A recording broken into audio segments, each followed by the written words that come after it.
moon is full and the stars are aligned and the sky is an eerie black. It's the night of the biggest vampire. You cocksucking.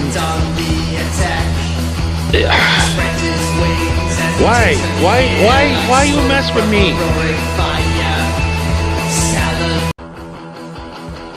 What do you mean?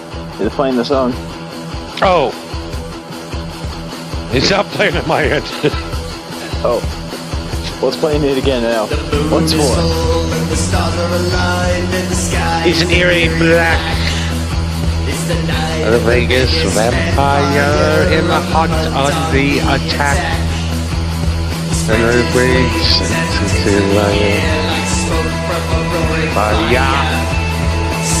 fading of a little slice of that sweet cardinal desire. Go! When the mark, get ready, set, go!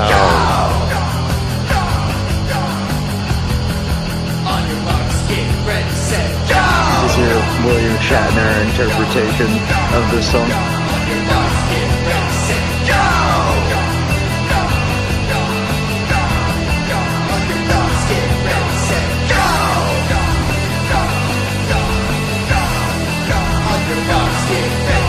It's almost a hang on. So get on with the show! Live the show. from Las Vegas, Nevada, and the Pacific Northwest. It is the one and only, everybody's favorite weekly episode of podcast that ever been created in the history of man, where we do fun shit. It is Two Stoned. I'm Johnny. And I am Marco. And what another glorious Tuesday it is. How's your day so far, my friend? My day has been rotten. I'm sorry to hear that. I had to drive into the middle of Nevada today, 3.5 hours, deep into the desert, to bail my dipshit friend out of jail today. Well, I feel like that's happened to people. Especially in the Nevada. I'm sure that's happened to people when they go to Vegas more often than they'd like to admit. Yeah, well, he got busted for a DUI. Driving through the desert in the middle of the night. There's no cars. I mean, there's sometimes, he's not really a danger to anybody. It's 4 a.m. There's no car. The only car on the road was a cop sitting on the side of the road, seeing him do 120 in a 75-mile-an-hour zone. Do you know how fast you were going? Yeah, about 120. Why were you going that fast? Because I'm in the middle of a fucking desert. I'm trying to get out. It's 3 o'clock in the morning. There's nobody here but you. Yeah, I'm trying to get the hell out of here. He said it was 1975. You could just fucking, punch the guy in the face and take off. Yeah, back in the 70s, they pulled you over for if they arrested you for a DUI, you had to have actually killed somebody when they pulled up. And still, they wouldn't throw you in prison. They would just take you to jail for the night and let you know who you killed. Yeah, exactly. And then if you were just drunk, they'd just be like, "All right, dude, just go home." They just tell you to go home. And then if you were a real problem, they give you a ticket. And I'm not going to say the police department until all his charges are gone. But when his court shit's over, I got some shit to say. I'm going to tell you where it is. But customer service at the jail, terrible. I think that's every jail. I don't think there's any jail that has good customer service. You don't have to be in it. I was polite and nice, and everybody's an asshole there at the jail. See, you say, well, it's a fucking jail. You expect it to be sunshine and lollipops? Well, I expect the state to put somebody that's not an asshole to meet the public. I'm not the people that are meeting the people at the window are not criminals. They're family members, loved ones. You don't know that, man. You don't know what they fucking smuggle in there. The other problem is he's got a shitload of drugs in his car. And I assume they took his car. They got his car, but they didn't find any drugs. Yet. So he's like, we took him to the fucking to the tow yard today to get his car. We drive up about a half a block up the street. He looks, pulls up his spare tire, and he goes, "Them stupid motherfuckers didn't even look." I mean, the guy had pills and powders, and we are on YouTube. We don't want to get thrown off again. Well, you didn't say, you're not saying anything incriminating. You're just saying that this happened at a certain point in time. And I forgot to put up the gosh darn.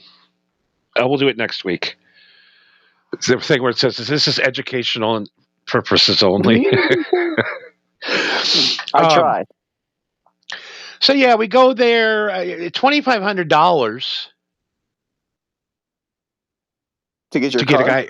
No, all together to get the car and to get the guy out of jail today. All right. That's that's a pretty it's pretty steep. And the other weird thing is it was a cab, and they didn't even call the cab company. Wait, your buddy was driving a cab? Was it like decommissioned or something? He went to Elko, which is on the other side of Nevada, for the weekend. Cheap whores and cheap beers. Okay. And then he was just cruising back Sunday night. They popped him. Okay, but what was he doing with a cab? Why was he driving a cab? Well, that's what he does for a living. He has his own cab? Yeah, like when you drive cab, they give you the cab. Right. And then you have to pay like $800 a week to the cab company for the cab. But you can use the car as you see fit? Yes. I thought you could only use it for when you're like on the clock, like it's a work car. Well, technically. I see. Okay. So he's sweating that they're going to, and he doesn't, it's not that he's like a real cab driver. He's more of a drug dealer that has a cab. Right. For legal purposes. Like, no, I have a job. I drive a cab. See? He goes, usually what he does, he'll throw some bags in the back. Oh, somebody just left those here. I don't know whose bags those are. And hey, I mean, I probably shouldn't be talking about this on, but nobody listens to us, so who cares? So yeah, I mean, if he loses that cab job, he really loses a good delivery system. Oh, I'm sure he'll find something else. Yeah, he's fine. He's going to go to jail though for a while. Yeah, I mean, going over 100 miles an hour and a cop does clock you going over 100. Like, yeah, you're not really gonna talk your way out of that one. Yeah, this is his 6th DUI. Oh, for the love of God! That's why his bail was $25,000. Oh. His bond was $2,500. So yeah, I drove all day today. I got up way before. I got up at like 9 a.m. today, which is just not right. No, that's completely abnormal for you. I feel like the only time you ever get up any time before noon is if you have to go to the airport or some like actual shit that you have to do. Yep, you got to court or airport. That's the only time I'll ever get out of bed before noon. Yeah. But, the guy's got me out of a lot of jams, so, you got to do it. Yeah, he got me out of jail a couple times now already, so I had to go return the favor. But of course, what a grueling day, 110-degree heat. Even with the air conditioning, I have a 1987 Ford F-150. Air conditioning's not that great. So while you were driving to the jail to bail out your buddy, while you were driving through, did you ever think in your head, like, man, this is a weird role reversal? Exactly. And I'm also thinking, I'm going to die out here. It's 100 degrees. I tell you what, that fucking old Ford, it just doesn't stop. It doesn't stop. 100-degree heat doesn't work. But no, it works. It just doesn't work well. I mean, it's enough to comfortable enough.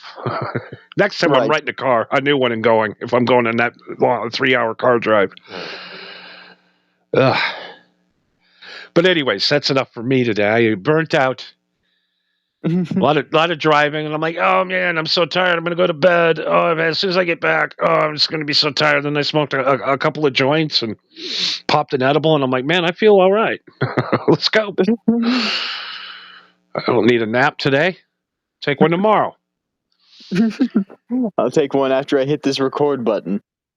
So I had a lot of thinking to do on the way today, and I thought of something today, and I something that I think a lot of people will think the same is AI is not funny. I'd say like 90% of it isn't funny, and it's entirely dependent on who it is that is telling the AI what to do. Like, yeah, for the most part, any dipshit can go into the program and slap together some slop and post it online. But I have seen some AI shit that people have made where they've they've made like zombie apocalypse scenarios, and it's like, damn, this almost looks like a fucking movie. You know what I mean? Yeah, I mean that's getting better, but the humor is not there yet. No. And to prove my point, I wanted to do some roast jokes on you. So I want to let you know I might hurt your feelings here. Oh, okay. All right. Hang on. Let me spread my legs here for this ball busting. And let's see, what do we got here? Oh, wrong one. Oh, that. Oh. Hey Johnny, you're giving up the lead. Okay, first, Marco. Who gave you my notes? Well, first I'm going to roast you, and then you can roast me with the great Gronk roast. All right, let's see what if Gronk we can come up with. Marco. Wait, I'm going to wait till it goes up on the big monitor. Hold on, we'll just reeling in the years. How far are we back? 10, 15 seconds? Come on, pop up there, buddy. So, okay, there we go. Marco, I'd say you're the star of the show. But we all know the star of the show is coffee keeping us awake through your stories. Wow, what a zinger. Boy, I bet you're hurt, aren't you? Yeah. They say Marco. Yeah. They that say coffee Marco. is shit. They say Marco's got a face for radio, but honestly, even the radio's asking for a better signal. Oh my God, these are so bad. Marco, you're so bad at multitasking. You probably trip over your own eagle while reading the script. The fuck does that even mean? I've either Gronk's confused or you're projecting. I told Marco he's one of a kind, but then I realized factory stopped production for a reason. Oh my God. All right, one last one. Marco's so slow to catch a joke. By the time he laughs, we're already on the next joke. Factory production stopped. That's a good one. Oh my God. All right. Well, I'm a very sensitive man, but I'm gonna let you read my Marco roasting Johnny jokes tonight. Yeah, let's see what Gronk has for you. Let's see. Johnny Cush, your hosting style is so chill. I'm pretty sure the audience is falling asleep faster than the stoner on a couch. That was not bad. No, that's not bad. They say your name's Cush, but the only thing you're sparking is confusion with those wild tangents. Not too far off. Yeah, that's not necessarily funny, but it's not entirely untrue. Johnny, your jokes are so dank. They come with a warning label. May cause secondhand embarrassment. Ain't that the fucking truth? Why are these ones so much better? Exactly. These ones are actually not half bad. I'd say you're the life of the podcast, but your energy's more like an indica strain, knocking everyone out. But I mean, okay, AI, you did good roasting me tonight. I like it. And, this one kind of hurts my feelings. And little do you know that Kush is actually an abbreviation for keeps underwhelming, still hosting. That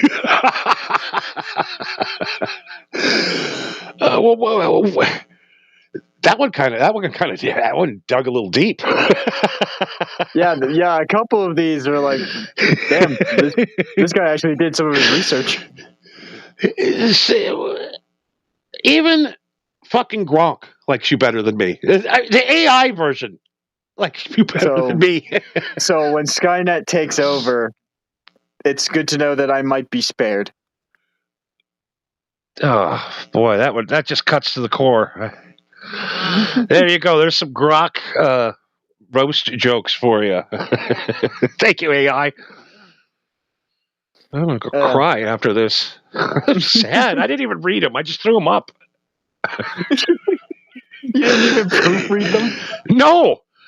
I knew they were going to be. I just like they'll be shit. I'll just copy and throw them up. We'll save it for the show. I don't know what we're going to see here. Read them like this kind of keeps underwhelming. Still hosting. Ain't that the truth? That's not even proper English, but it still works. It does. Oh my God! I'm going to write a letter to the guy that runs Grok and say, "Hey, you hurt my feelings." So the guy who runs Twitter, so Elon Musk. Yeah, that was the name I was searching for. We're in trouble tonight. You forgot the name of Elon Musk. I forgot Elon Musk. Tonight the pulls are going to be hard, brother. I'm going to be able to pull anything out. You know, the one guy always wore that red shirt. Yeah, he was really good friends with Trump, and then they had a divorce. No, not the chick, the dude, the South African dude. What was his name? He's a guy, with the thing. And the guy with the face and the hair. I heard he breathes a lot. Yeah. He blinks occasionally.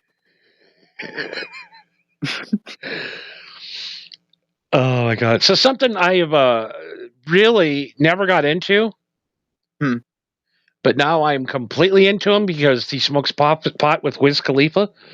Donatello, the Ninja Turtle. He's the coolest. Isn't that Leonardo? Damn it!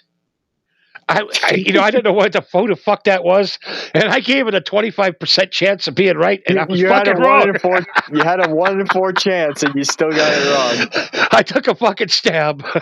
I'm actually surprised that you got the name, like you actually got Donatello right. I'm surprised you didn't call him like Donathan or something. Dontello. Don T. Ello. Don T. Ello. No, I love the Teenage Ninja Turtles because I think I am one, minus the karate. Yeah, minus the skill and the fact that you're not a teenager. And I don't know, do you live in the sewer, or maybe you did at one point? I probably should.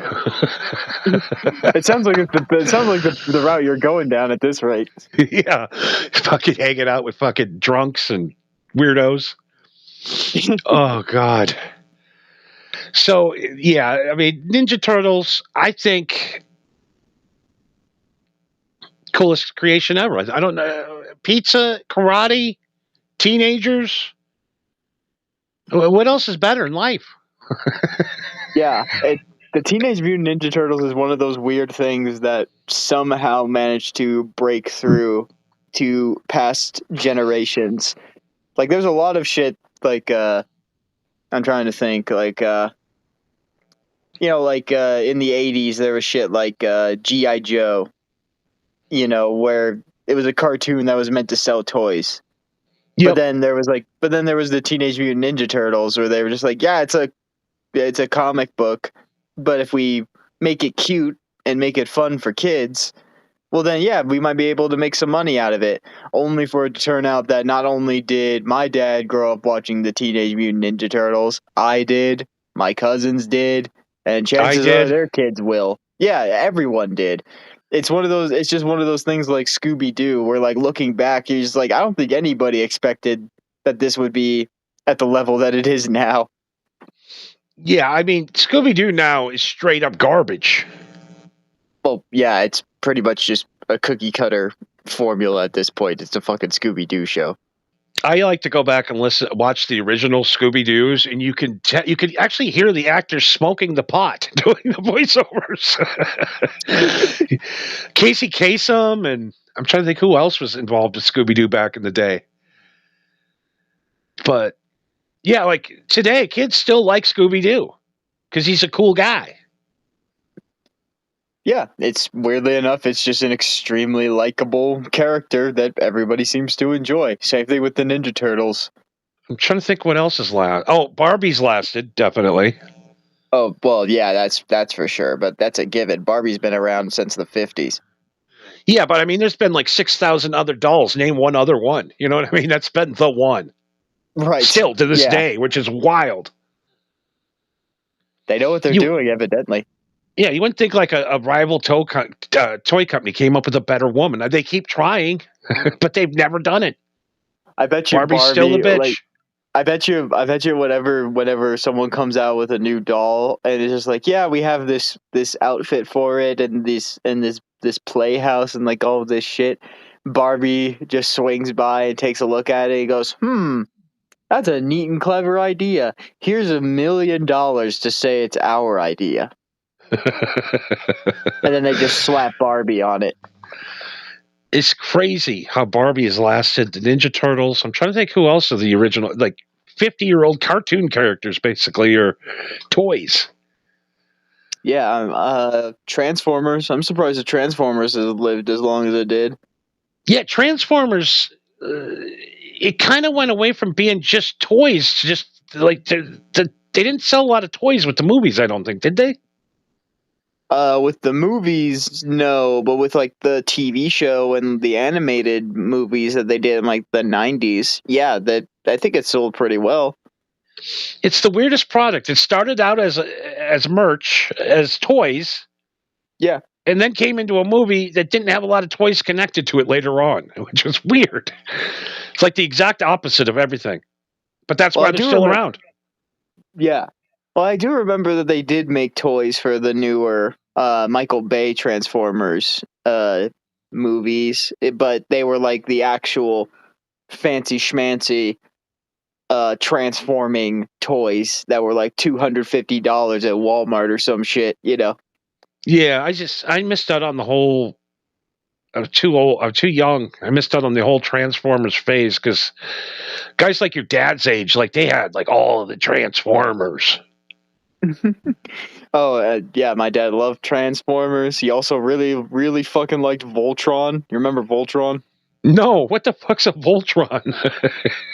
So Voltron is basically kind of like, it's like if you combined Power Rangers and Transformers. Like, do you remember, like, I don't know if you're familiar, but there's a thing that I haven't seen anything, I haven't seen much involving Power Rangers, but I'm sure you've seen at least advertisements of, like, the Power Rangers combining their mech, their like robots that they command and forming it into a giant battle bot. Oh, yeah, okay, yep. That's Voltron. Oh, okay. Voltron. But that's the show, is that these guys go around on this like alien planet and they command their special robots, but then they can combine into Voltron. And it was like, but again, it was like my dad really fucking loved that show and he grew up watching it. And then when I was a kid, I was kind of watching going like, yeah, this is certainly a show. Something going on here. We don't know. There's definitely something going on here. He is cool, I guess. Voltron. This just sounds like a fucking. I guess I wonder if they had the Voltron toys where you could connect them all together. Oh, I'm sure they did. Yeah, it looked like it was the same animation studio that made like the He-Man fucking cartoons. You know. Yeah, it might just be because I'm away from shit. But it just seems to me like there's no like big toys anymore like there used to be. You go look at the toy aisle. Legos is still selling like crazy. And you're like, Legos, and they're expensive as fuck. Yeah. Yeah. They're Yeah. plastic. There's nothing to them. They're $140 for a decent set of Legos now. Yeah, and you have to build it yourself. It's like if you were trying to buy a jigsaw puzzle, they charge you $50 for it. Fucking why? I saw that they have a Les Paul now that you can build.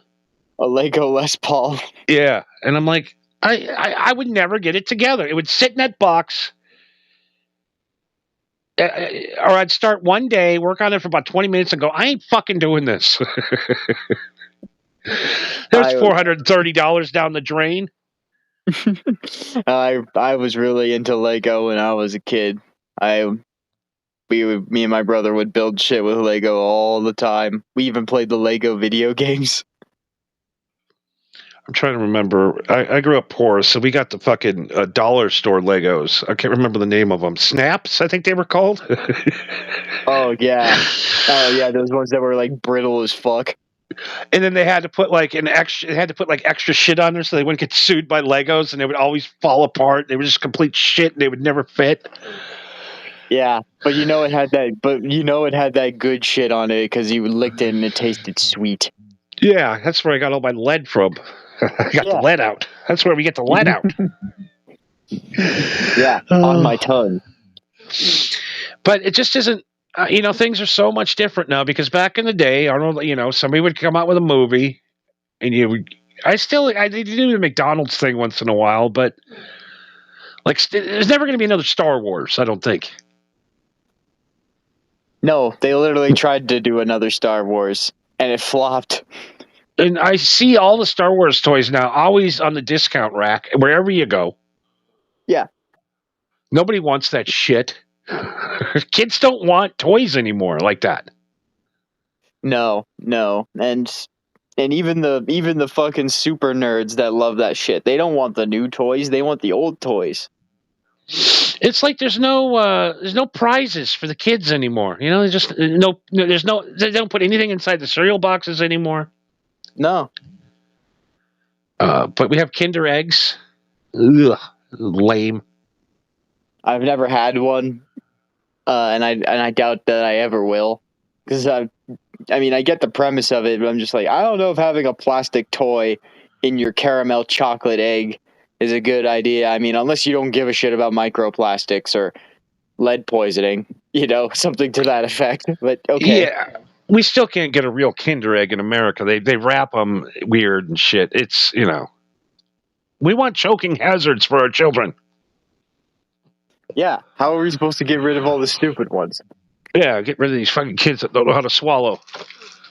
We got movies to make. Yeah, evidently it doesn't always work because Johnny's still breathing, but we ain't all dumb. Ain't all dumb proved. I might be dumb, but I'm smart enough to live this long. I may be dumb, but I'm pretty, damn it. Pause is here. Sorry, Pause. I'm stoned and didn't look at our chat board. I do have to work on this end, and I'm sorry. I misgave my production duties tonight. Sorry, Pause. I apologize, but he is here. Yes, 10 minutes too late. It's been a very busy day for our vampire host. Yeah, I got my skin scorched. My arm is fucking red. I'm hanging out the window. You're gonna walk around with a parasol like it's the 50s. Yeah, putting candy in toys is no longer good. Yeah, because morons were choking on toys and cereal. It's like you don't, you deserve to die. That's what the cereal company would say. The judge would go, "Yeah, you're right." Well, yeah, if your kid, either your kid was dumb enough to eat the toy and choked on it, or your kid was young enough to where he probably shouldn't have had the toy to begin with, which that's on you. So yeah, toys suck. Can't make anything that's cool because it'll hurt a kid. I know there was one toy back in the day that they had like nuclear waste in it or uranium. For Christ's sakes. Uranium. It's well, it's not exactly uranium, but it's uranium based paint that was in certain toys in the 50s and 60s that gave it the glow in the dark effect. And it's not radioactive enough to where if you're in the vicinity of it, it'll give you cancer or it'll fucking kill you. I mean, you probably shouldn't lick it. You know what I mean? Yeah. But no, but there was but, I mean, there was an actual science set that they sold in the 50s that had real uranium in it. Yeah, it had Not a just the chunk of paint. uranium. Yeah. Well, like I said, it was like it wouldn't. I mean, would it give you radiation sickness? Yeah, slowly over time, but would it kill you? Not automatically. But again, this was back when we dropped the bomb on Hiroshima and Nagasaki. Like what? Less than 10 years before they did that shit. So we barely even knew what the fuck we were doing. It's crazy. It's just crazy. The dangerous toys of the past, and how no kids got killed really back in the day. I'm sure they did. It was just that it was a lot easier to like get away with it, or just to not get it reported because not everybody had cameras on them 24/7. That's true, and I guess people would have full-blown concussions, and they just say, "Hey, quit being a pussy." Yeah, do you remember lawn darts? Paz asked, "Has Johnny seen your Minecraft art, Marco V?" No. I don't believe he has. I sent him the link to the live stream that we did where we showed Dalish artwork. But yeah, maybe next week before we do our Twitch stream that we do on Mondays, I'll pop onto the Minecraft realm and just show you real quick. Yeah, I don't really do Minecraft because I heard around the grapevine it's for nerds. All right. Well, first of all, you're not wrong. But second of all, we're not going to be playing Minecraft. I'm just going to be flying around and showing you all the work that me and Paz did, and then we'll just swap over to something else. You should be working on getting Paz some pussy.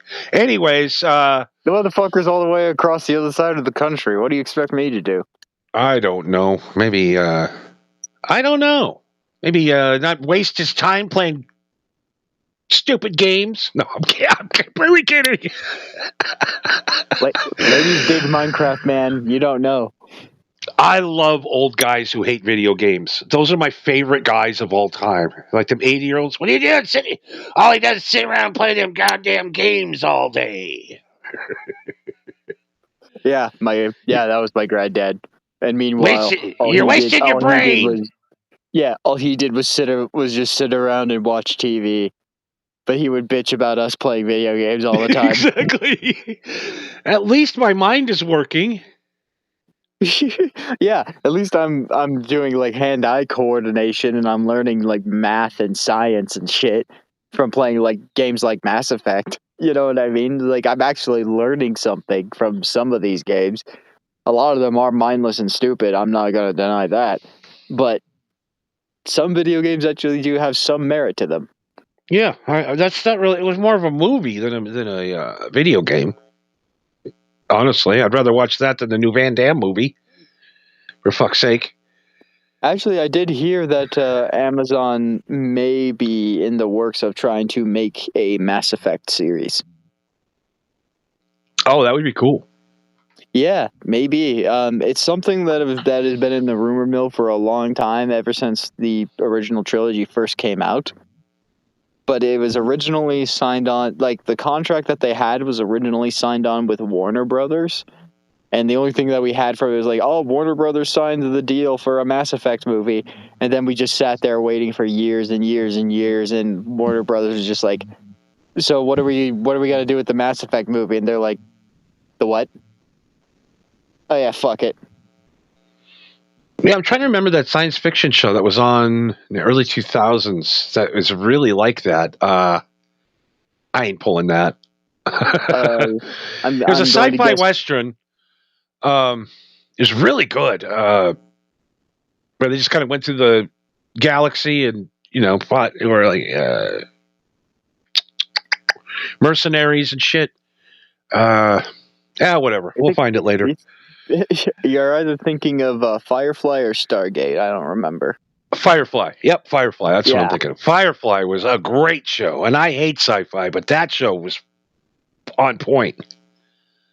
Well, it only had one season. I know. It seems like everything I love gets axed. And just complete crap. I mean, come on. Stargate SG-1 compared to Fire, not even in the same ballpark, my friend. But that Stargate keeps going and going.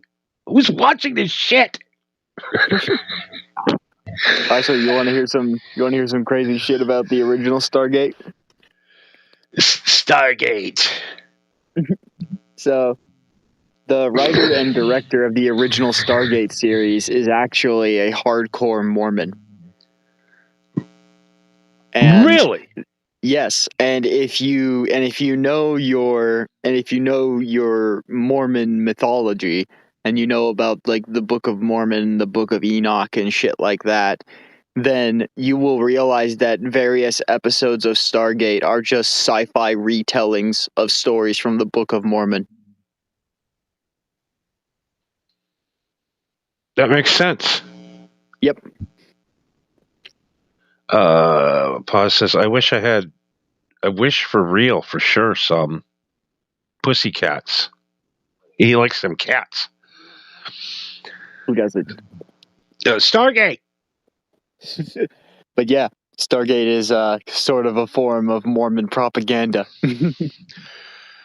Just like the Dianetics Scientology shit and that fucking stupid movie that Battlefield Earth. Oh my god, that movie sucked. Yeah, God, that movie was awful. Like I said, watching 2 months of Mass Effect 3 was 90 million times more entertaining than any of that shit. So they should definitely make a movie. Yeah. Or a TV show. Yeah, TV show, movie, either one. I'd watch either one. Yeah, I had no idea there was that big of a fanfare for that. That video game is crazy. Well, like I said, the game is almost 20 years old, so you're kind of late to the game. So the community really itself is kind of just people like me that are just like diehard fans, and it will just soak up any information. Like I think I told you about like a fourth Mass Effect game that was called Mass Effect Andromeda. Mm-hmm. That it was so bad that everybody pretends it doesn't exist. Let me tell you something. I knew it was going to be bad, and I really didn't want to get my hopes up, but I pre-ordered that game. Because I wanted Mass Effect so fucking bad, man. I just wanted another Mass Effect game so goddamn bad, and it wasn't worth it. It wasn't worth it at all. I want that shit loaded on my goddamn Xbox as soon as I wake up in the morning. Please don't make me play Mass Effect Andromeda. I remember most disappointing things in life. Where you're so hyped. Music. And you're like, oh, I can't wait. And then it comes out and you're like, what the fuck, dude? What's going on? Why does your music suck now? Wait, what happened? We're experimenting. Okay, Risk, Megadeth. I can't even listen to that record. I remember getting that after Cryptic Writings. Mm-hmm. 12 years old. Cryptic Writings, Megadeth, to me is the Black Album from Metallica. I think that's fair to say. And Risk comes out, and I remember riding my bike down to the record store about 4 miles after school. Didn't eat lunch all week, saved my lunch money for this record because this Megadeth record is going to kill. And I just remember listening to it and I almost started crying. It was so bad. What is this? It's like Dave Mustaine found an effects pedal or something and learned how to program beats. It was awful. Yeah, my dad told me a story that's very similar to that, where he said that he was a thrash metal kid, like on stomping grounds on like when that scene first started, like he was in that crowd, and he said that he remembers the day that he heard Enter Sandman by Metallica, and he was just like, I told your mother that that the only thing I wanted for my birthday was that new Metallica album, so pre-order it, because this is the album after Injustice for All, so it's got to be good. And he was so excited. And then one day he was driving to work, and sure enough, on the radio they had the new single from Metallica, Enter Sandman. And he was just so fucking excited that he just went from immediately excited to just crashing down to immediate disappointment. I'm like, what in the fuck? What the fuck is this Unforgiven? Yes, exactly. And then he got the album. It was just like, what the fuck is this garbage? And it's the biggest selling record of all time. And it's garbage. Well, it's garbage from an old Metallica standpoint, yes. But for the casual music fan who just likes to listen to music, then yeah, that album is very easy listening. It's one that pretty much anybody can listen to when you think about Metallica. You pull up any song from that album, and everybody knows like half of that album at least. Yeah, I know a lot of the diehard Metallica fans had the same reaction to Injustice for All. See, yeah, but my dad loved Injustice for All. He was actually there when Metallica went on tour when they got Jason Newsted as their bassist. Yep. Like for the first time. And yeah, I never got to see him with Jason Newsted. That really, I was too young. I really wish I would have saw that lineup. Yeah, but yeah, he said it was kind of fucked up though, because people were like booing him and like throwing shit at him. What? Yeah, like people Why? were giving, like people. I don't know. People in the audience are just giving him shit just because he was, I guess, because he was the bass player of Metallica now and Cliff's dead. But you know, my dad will say himself. He's like, he was a fucking dumbass when he was a teenager. But even he was just like, dude, Cliff's dead. What the fuck do you expect them to do? You know? Yeah, I mean, you want him to put his fucking dead body on the stage, for fuck's sakes? That probably would have been cooler if they just wheeled his corpse out and put a bass around it. You know. It's weird with Metallica because all of the original Metallica guys that had the metal up your ass jackets, I just watched the Metallica documentary. That's why I know so much. The original metal up your ass, and Alcoholica. The three records, the trilogy, the greatest sacred Metallica ever that no one really wants to talk about anymore. But that's the only songs they play when they play live. Mm-hmm. But for a lot of people, once Cliff died, their love of Metallica died with him. Yeah, and I get that. I understand that, but and I think Metallica knew that, and they're like, "Well, fuck these fans, we'll get new ones," and they did. They got a lot of new ones. Yeah, they did. They definitely did. It was ultimately the smart move to go with the Black Album and do what they did. But it was a slap in the face to a lot of the old school fans. But there is something that my dad did point out to me at one point, is that even though he will say to this day that he does still hate the Black Album, he's like, there are some later Metallica albums that he does sort of like, and he does give some respect. And the only reason why he does is he said that when Metallica came out and the thrash metal scene first entered the world on the spectrum, that was music that was made by angry teenagers for angry teenagers. Yes. You can only be a pissed off teenager for so long, and you gotta grow up eventually. As much as you hate to do it, you just gotta move on and do something else. Well, the cool thing too about them old schoolers, like the boomers and the Gen Xers, Mm-hmm. is like guys like your dad. I'm probably not your. He might have been a diehard guy, but like you would see a guy wear a Slayer shirt on Monday, and then wear a Poison T-shirt on Tuesday, and then wear a Journey shirt on Wednesday. It's like they respected their parents' music and they respected all rock. It was, as long as it was rock, it didn't matter. You didn't have to be one certain style of music like it does now. You Nah, listen to everything. nah, in my dad's house, it was strictly country music. Oh God. Yeah, my granddad was not a fan of rock or metal at all. Oh God. That is the worst. I can't do it.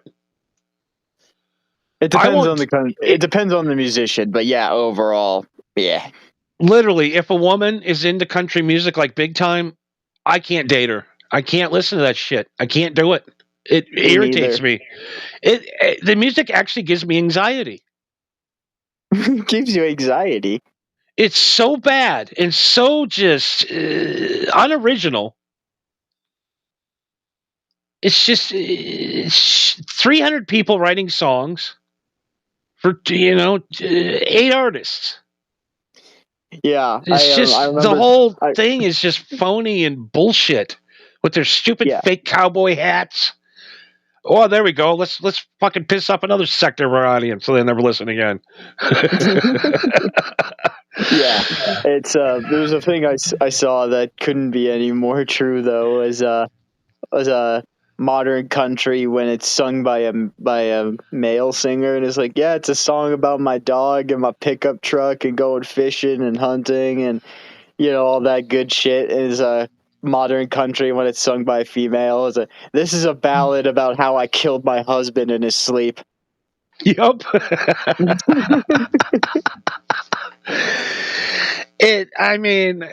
We've seen the videos where they overlap 18 country songs and they're the same song.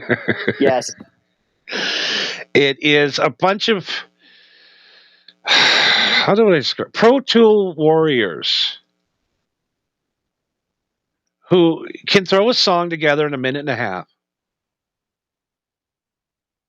Like Kanye's and those guys. They can literally put a song together and throw a beat down, throw some layers on, and throw some vocals over, and that's it.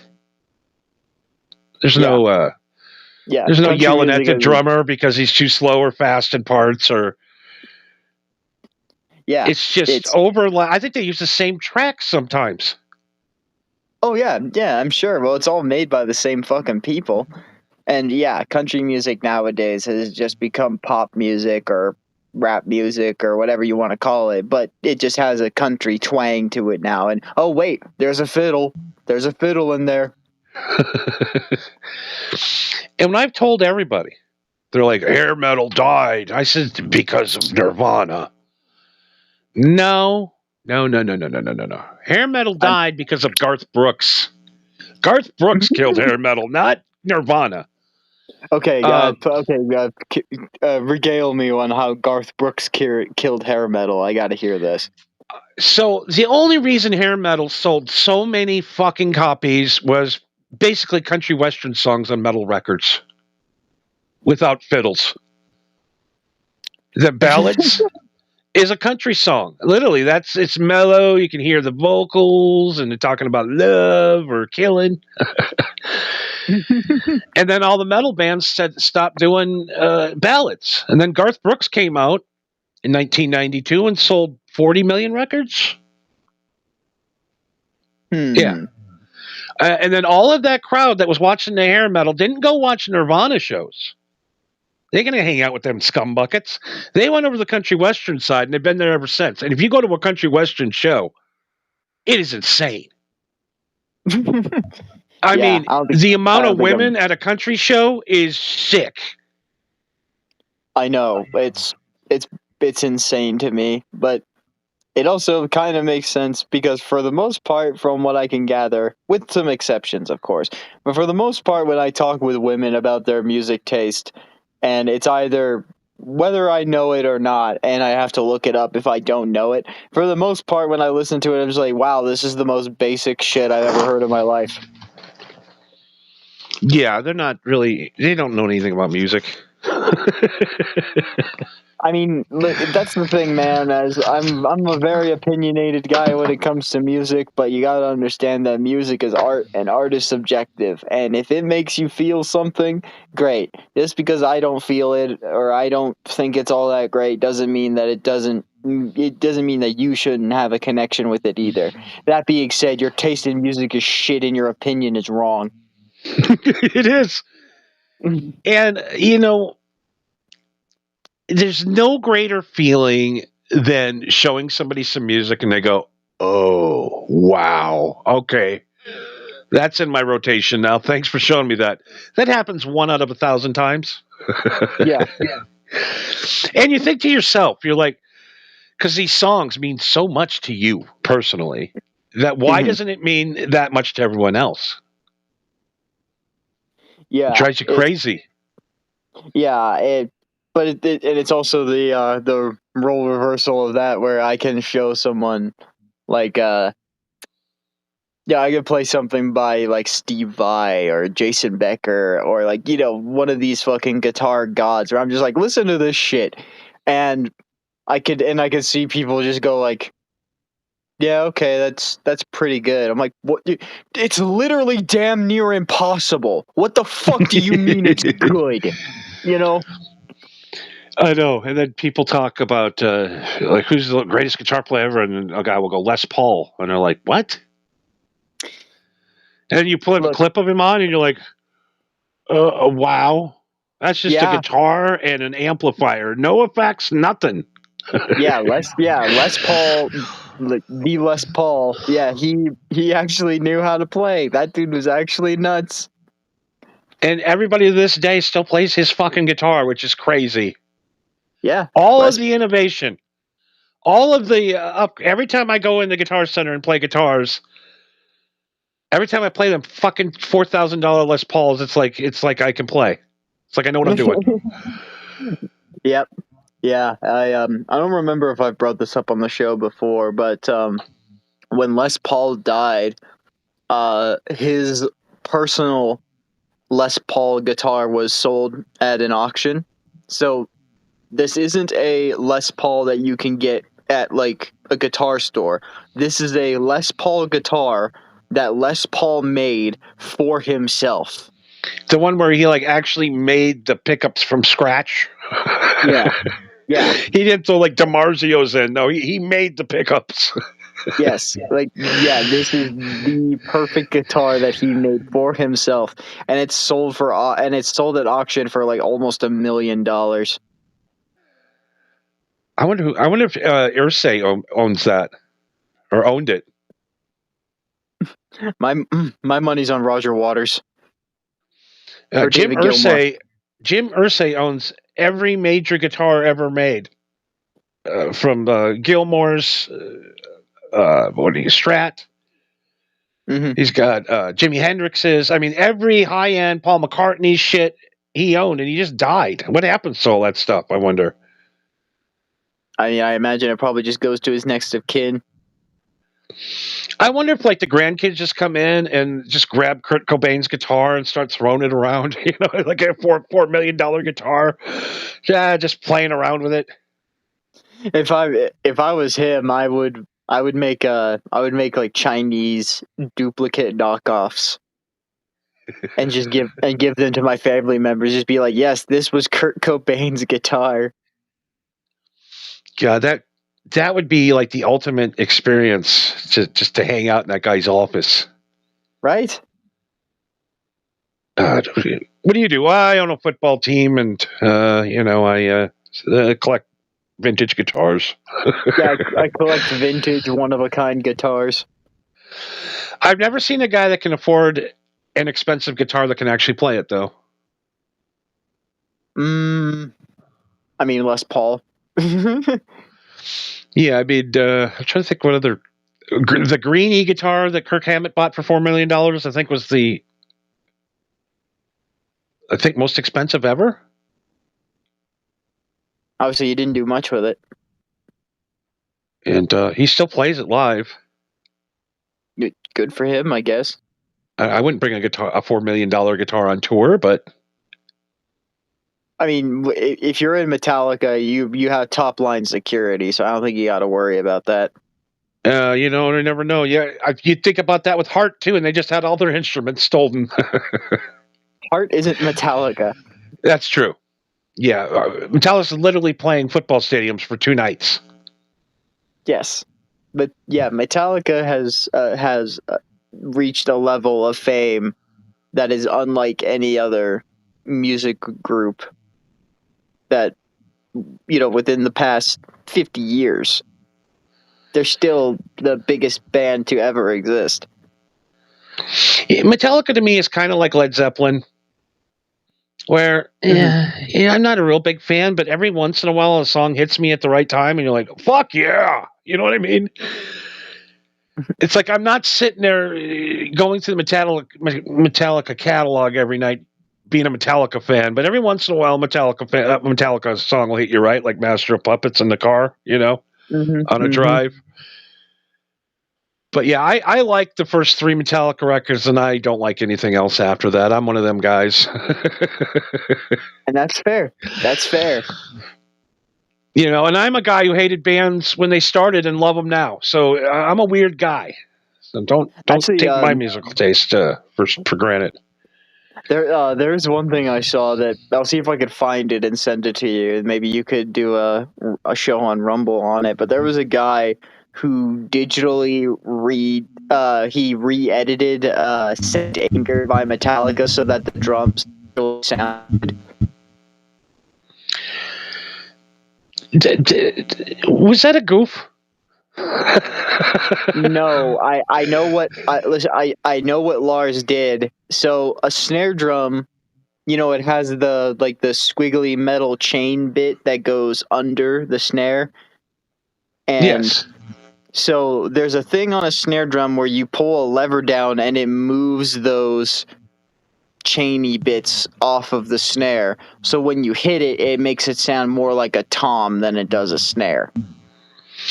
Yeah, well, the thing is the snare drum that he used on that was a 8x14 bell brass, 100% bell brass snare drum that Thomas sold for $4,300. Let that sink in for a minute. It was a $4,300 snare drum because the bronze was so expensive to use. I guess you use a pure bronze cast shell. It's expensive. Why does it sound like shit if it costs $4,000? And then they stamped it in diamond plate steel. So it looked like it was diamond. So they cast it. It looked like it was made out of diamond plate. Okay, well, I guess that makes a little bit more sense. So there's like, look, we dropped almost $5,000 on this fucking thing. We're gonna use it. So the most expensive snare drum ever created is the worst sounding snare drum ever on record.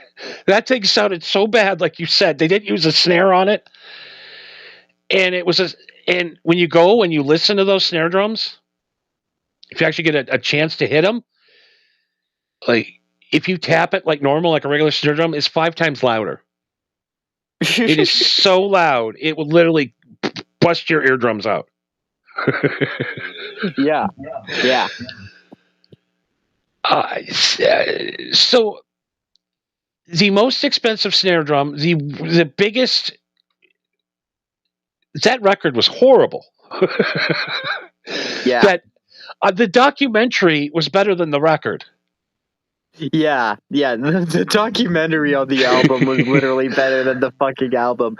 And I remember that documentary too, watching that, and like near the end of it, they showed like clips of them like recording songs and shit, and they were all super hyped and excited about the work that they'd done. And I'm just like, oh, you poor bastards. Okay, I got one for you though. Which one's worse? I do gotta go listen to that though with that new snare drum because and by the way, little FYI for drummers out there. They made another snare drum, the Lars snare drum, out of aluminum. Same Ooh. design. Actually, that's what Vinnie Paul used on every recording that Pantera used, because it is one of the best sounding snare drums ever. And So it's the made of aluminum, $400 so it's one, probably lighter. it's lighter and absorbs the sound. It doesn't project sound like Yes. bell brass. So you basically got a giant bell between your legs. That's what that is. With a skin on the top. The skin on it's like taking the AC/DC bell and putting a skin over the top of it. That's his snare drum on that record. Jesus. Oh God, that yeah, I got to go back and listen to that, because I did go back and listen to Injustice for All with new bass lines. Yes. Dude, that record is great. Yeah. It does make me question, like, why the fuck did you take out his fucking bass parts anyway? Why did you do that in the first place? I don't know what the fuck they were thinking. They need to just recut the bass parts. Well, Or remix I mean, them. they're not gonna get Jason back, so they're gonna have to figure out how to edit and EQ 30-year-old audio. Yeah, and somebody online already did it. So if I want to listen Right. to it, it's there. So why do I need it done by them? Yeah, exactly. Somebody already did it for him. Yeah, Metallica, I don't know how they could sell a football stadium out. That's crazy. I've seen a couple of these shows, and they're all right, you know? If I was a 18 to 24-year-old kid still moshing, be a completely different experience. Right. You know? Yeah, yeah. Sitting up in the stands 300 yards away from the band where you can barely see them, drinking $18 beers, not so much fun, you know? Yeah. Yeah, I don't get me wrong, I'm still I still have a little bit of youth and strength in me, but now it's getting to the point where when I get into the mosh pit, now it kind of hurts a little. Yeah, You and you know you can be injured. That's the problem. When you were a kid, you didn't see anybody get injured. So you didn't think about it. Yeah. Yeah, you get smacked around when you're a teenager, you take an elbow to the fucking rib, you're just like, oh, that kind of hurt, well, whatever. But now you take an elbow to the rib, you're like, oh, fuck, I gotta go to the hospital. Yeah, I remember we took a dude to a Metallica concert. This was a while back, and he just got back from Iraq. Oh, boy.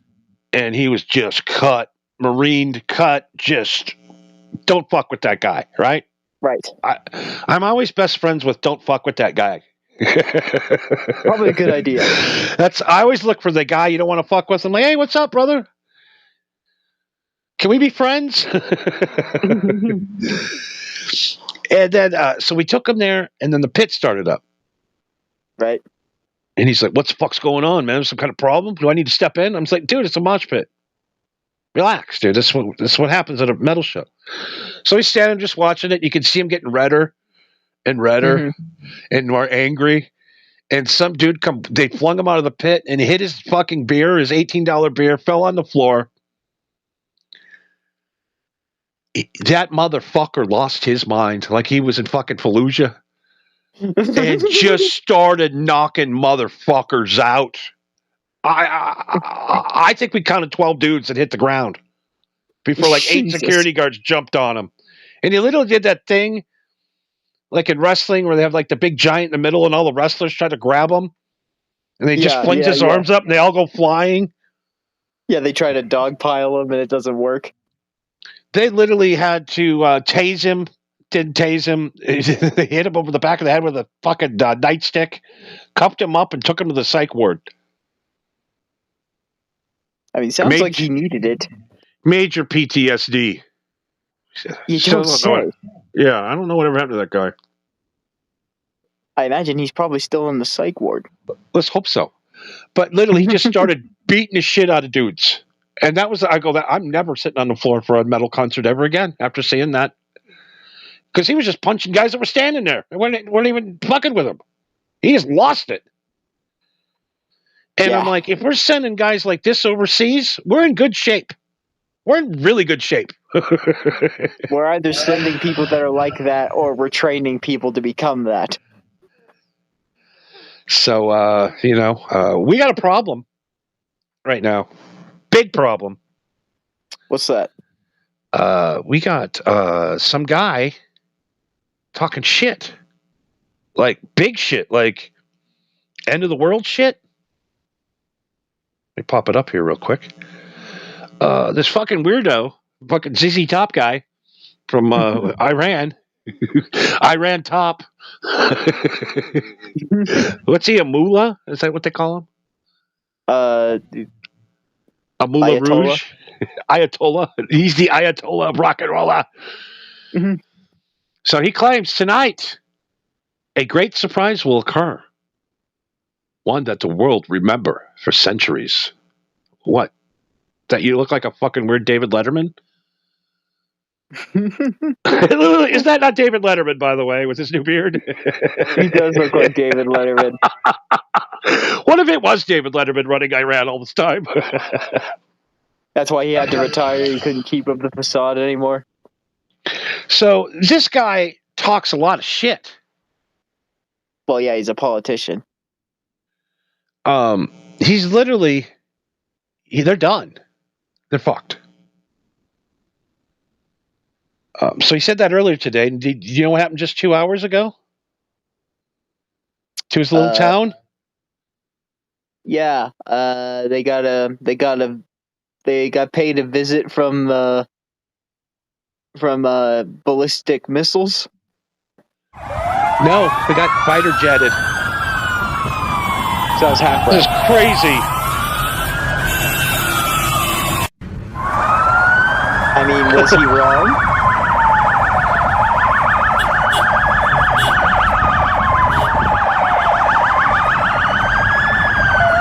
Yeah,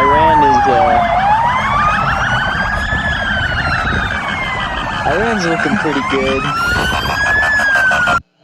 That's the Iran capital, by the way. Yeah. So, I mean, if you're going to come out and talk this kind of shit, you better back it up. Yeah, but wasn't he also killed? No, he's hiding in a bunker. But they literally took out. They basically took out the White House of Iran tonight. Yeah, it's fuck around. Fuck around. But it's something that I remember that I hear all the time. Is like, I could have sworn that Iran has been literally months away from making a nuke for like the last 15 years. I think it's been more like 50. Since the 70s? I mean, let's be honest right now. If we could procure the materials and have a internet access, I think we could probably build a nuclear weapon, couldn't we? With the internet now? To a certain point? To a certain degree, yeah, you would have to have the knowledge and the resources and the material in order to actually make the fucking thing. But in theory, yes, you could. I just think the ironic thing is, the thing that we're going to remember is you getting your ass kicked tonight. That's what we're going to remember. Yeah. Yeah. So all we'll remember from tonight is your capital being bombarded with over 200 missiles. But whatever happens the day after, there's either going to be a day of reckoning or he's going to apologize swiftly and promptly. The other thing I found out tonight is the Israeli pilots are fucking sick. Holy shit, these dudes are fucking sick. The Israeli military does not fuck around, dude. Dude, you got to see these maneuvers. I didn't know planes could physically do this. You got to check out the speed and the pivots. They're dodging anti-aircraft. It's crazy.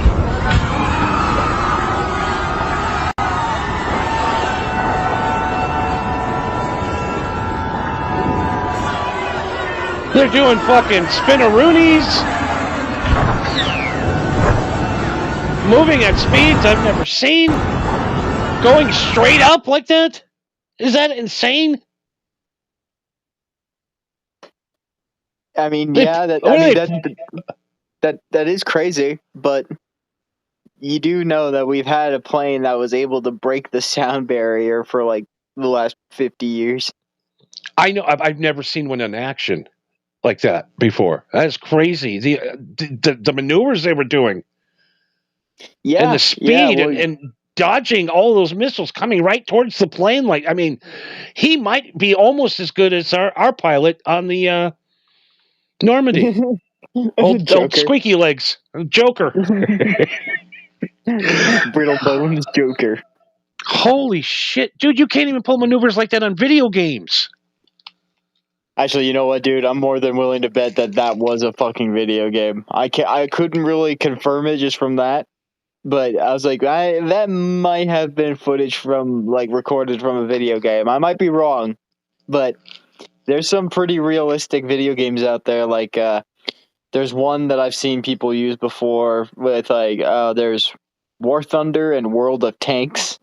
Those are like free to play games, but their entire thing is like actual accurate virtual interpretations of various different models of tanks and planes, to the point where people have made mods for World of Tanks for experimental models of tanks that technically don't even fucking exist. But That's crazy. But they somehow, because of the internet, people have actually leaked information about like, oh yeah, this is the new Chinese tank that they're working on, and it's in World of Tanks now. And China's like, what the fuck? How the fuck did you get this? How the fuck did you get this? Yeah. And there's like, oh yeah, so here's all the specs for it. Here's all the mechanics of it. Here's how much gas it can hold. Here's how much power it's got. Yeah, we know all this shit. It's on World of Tanks now if you can mod it into the game. That is insane.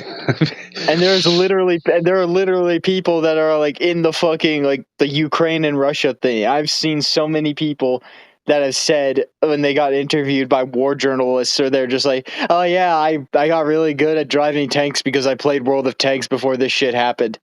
He's like, are you fucking serious? The funny thing is, too, when you're like flying a commercial jet, there's usually 4 or 5 guys that have an actual jet simulator at home and could fly the plane just from playing jet simulator video games. They're so intense. Listen, if it boiled down to either someone has to fly this plane and it's me or somebody that actually plays flight simulators, I'm handing it to him. Exactly. On the good thing, though, we are prepared for drone and video, and we are ready. We got a ton of kids that are great at video games. Marco, you could probably sign up. You could probably drone some shit into Iran for us. Yeah, dude. You give me enough time, I could work a drone real fucking good. I've actually saw there's a video that there's no way that we could play it on here because of what I'm about to say. But it was some fucking drone footage that was taken in excuse me. I think it was taken in like Korea or something. Like it was some Asian country. But this drone like flew over this soldier and was like making dive bombs for his head, like getting his attention. And so the soldier like pulls out his gun and starts shooting at the drone, and then the drone just flies over to another soldier and flies directly behind him, and the soldier just shoots him. And the drone just flies away. I'm like, that's what I would be doing. That's the shit that I'd be doing. It's like I'd just be fucking with people and getting you to fuck up your own shit. Like, I love those hood drone videos. Have you seen any of those? Oh yeah, I've seen the ones where they chase down hookers. What the fuck? Yeah. Oh, some of those are fucking hilarious. Dude. A bunch of those fucking hookers just trying their damnedest to run away from a drone, and they either like break their heel and fall in the middle of the road, or they run under a tree and they just wait there for like 10 minutes. They're like, all right, it's gone now. Like, no, it's still here. Oh, I love drones. Drones are so fun. I got one for Christmas once. I took it outside. It's still stuck on top of my mom's tree. It's been there about 12 years. Drones are they're not easy. It's a very tricky, very bizarre thing to get a grasp of, especially if you're not someone who's like I would say that the closest thing that I would say that's the closest to flying a drone is like driving an RC car. You know what I mean? Oh Like, yeah. but if you're not used to remote control anything and you try to command a drone, well then yeah, shit's gonna happen because you don't understand how to control a drone in a 3-dimensional space when you're not in that 3-dimensional space. It's very tricky. That's very tricky. I can't even. I'm stuck on Grand Theft Auto 5 because I can't pass the flight school. You have to pass the flight school to move on to new mission to get that stupid submarine out. And I've been doing this stupid flight school now for 3 weeks, and I'm about ready to throw the game out the fucking window. I can't control them planes. Dude, flying is not that hard. That's how bad I am at games. I mean, GTA 5 is not an easy game to pick up if you're not used to playing video games. GTA is the only game I've ever finished. 1, 2, 3, and 4. And 5, I don't know what the fuck is going on. It's driving me crazy. It's a very long and convoluted plot. But yeah, I don't want to get the sub. But you need the money.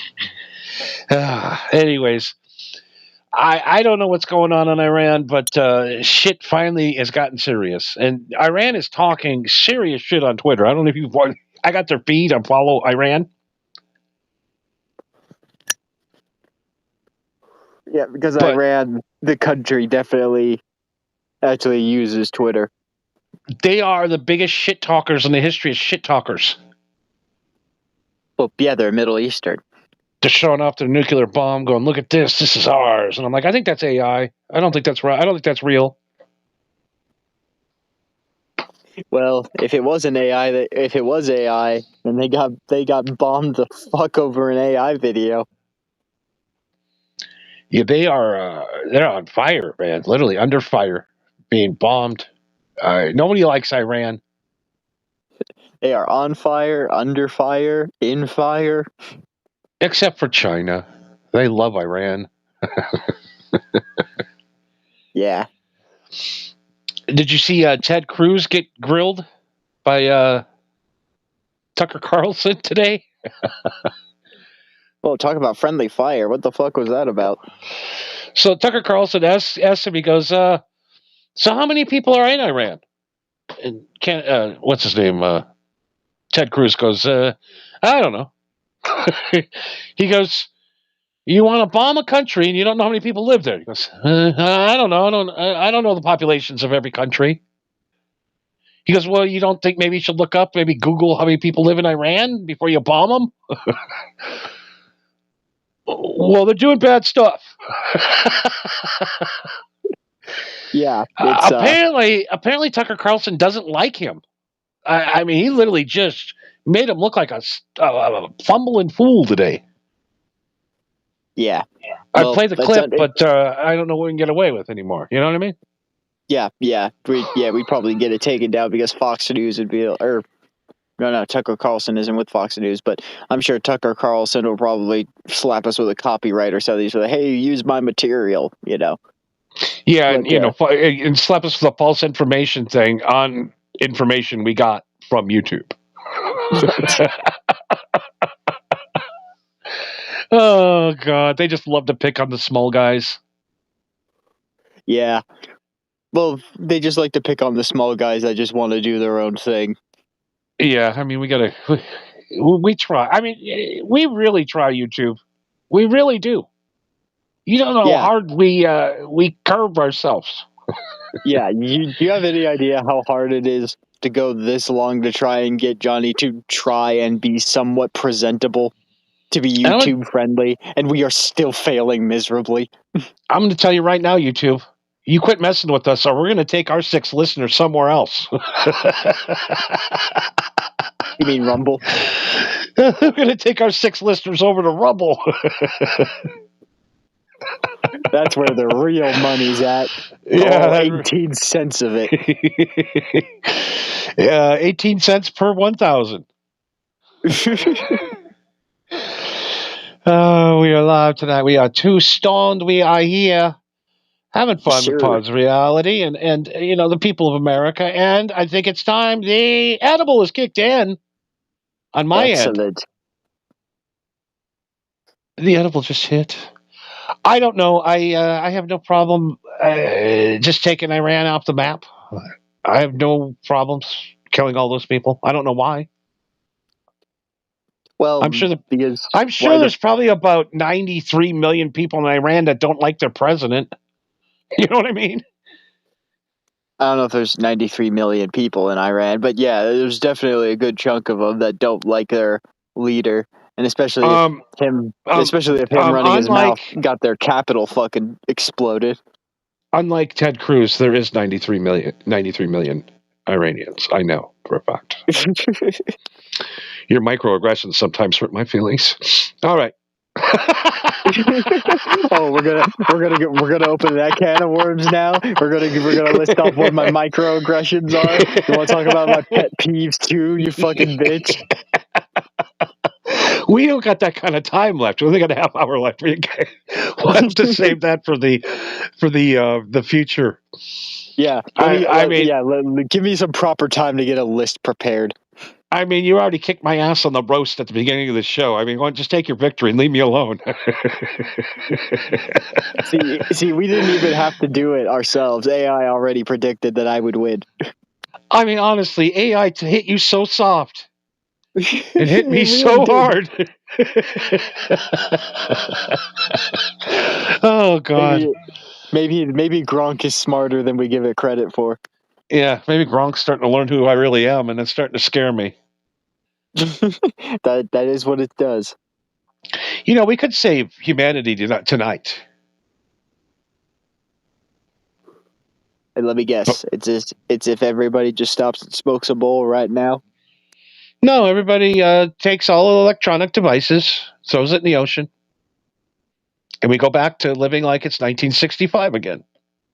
Radio, television, that's it. That's our information. Newspapers. We get back to being... But not before you download every episode of Too Stoned in the Past and save it onto a hard drive. Then chuck your computer into the ocean. Yes. I found out this weekend my career's been scrubbed. It's the saddest thing. What do you mean scrubbed? Well, I went over to iTunes because I got a new iPhone and looked up my podcast, which is supposedly still supposed to be posted on there, but now there's nothing posted on there. Every single episode, unplayable. Wow, they just straight up not let you play it. I didn't know that they just redirected it to the Blog Talk Radio player. So when Blog Talk Radio went down, all the episodes went down with it. But I thought in my mind that those episodes were downloaded everywhere still. You know what I mean? Oh, man, that fucking blows. So I also found out that people think that I quit broadcasting a year and a half ago. I mean, you kind of did. You had to start from scratch. Yeah, but there's no new episodes since I've been back on any platforms, and I'm like, what the fuck? They're all gone. But what about the episodes that you've been doing since you got out? Yeah, all gone too. So it's gone. So everything's gone. Never existed. Fuck. They killed and buried my career this weekend.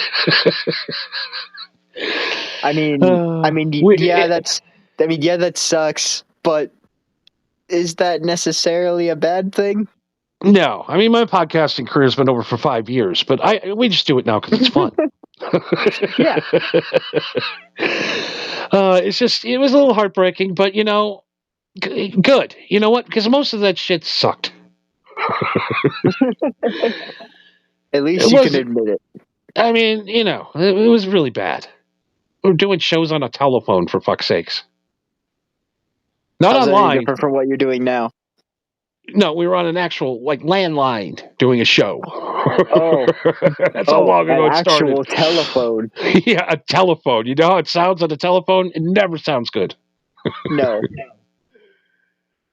But yeah. So, we're going to have a new. I'm just going to scrap everything.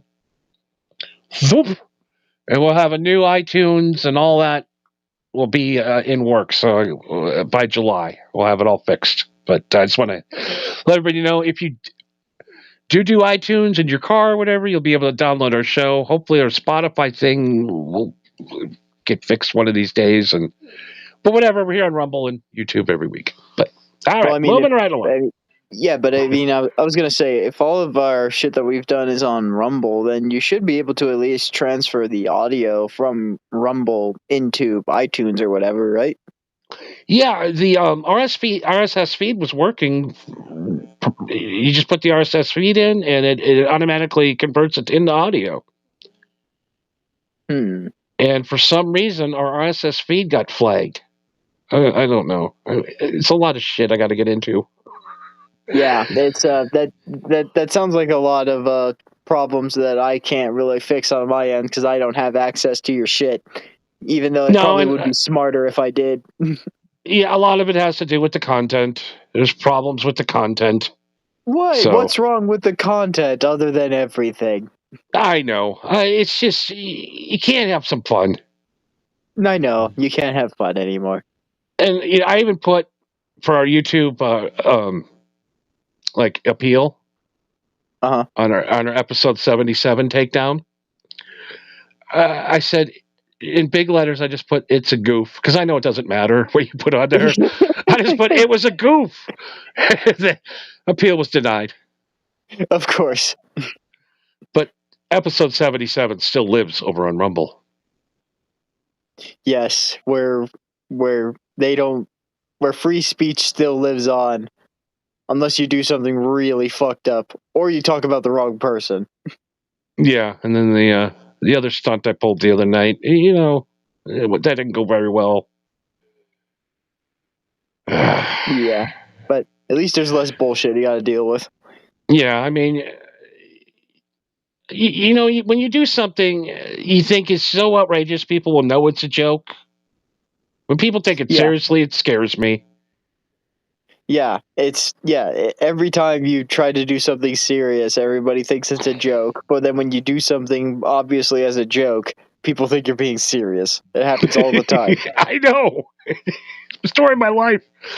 Laughed at or laughed with, right? Yeah. As long as people are laughing, that's all that matters, right? Yeah, I mean, I'll clown myself no matter what. I don't care. I love being a clown. Yeah, it's fun. Like if I'm in a room full of people and I see that, like, if I just trip, I want to make a room full of people, I'll do it. Yeah, I'm that starved for attention because I was home alone all the time as a child. I was home all alone and mommy didn't love me enough. She loved everyone else in town, but not me. I had 342 stepdaddies in 1 year.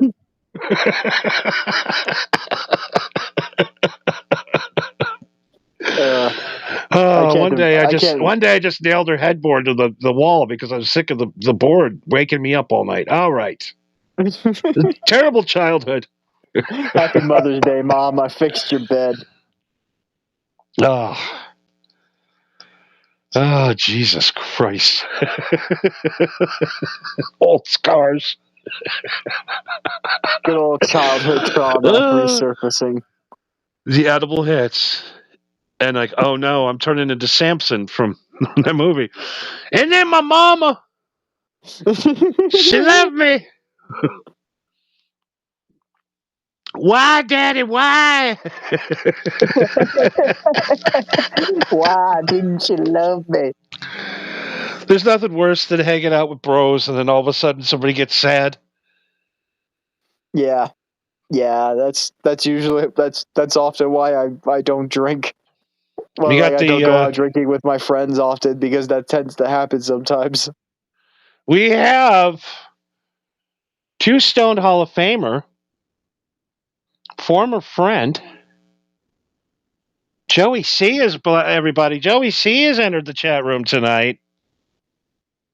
Look at that. Why, Daddy? Why? Johnny Blades.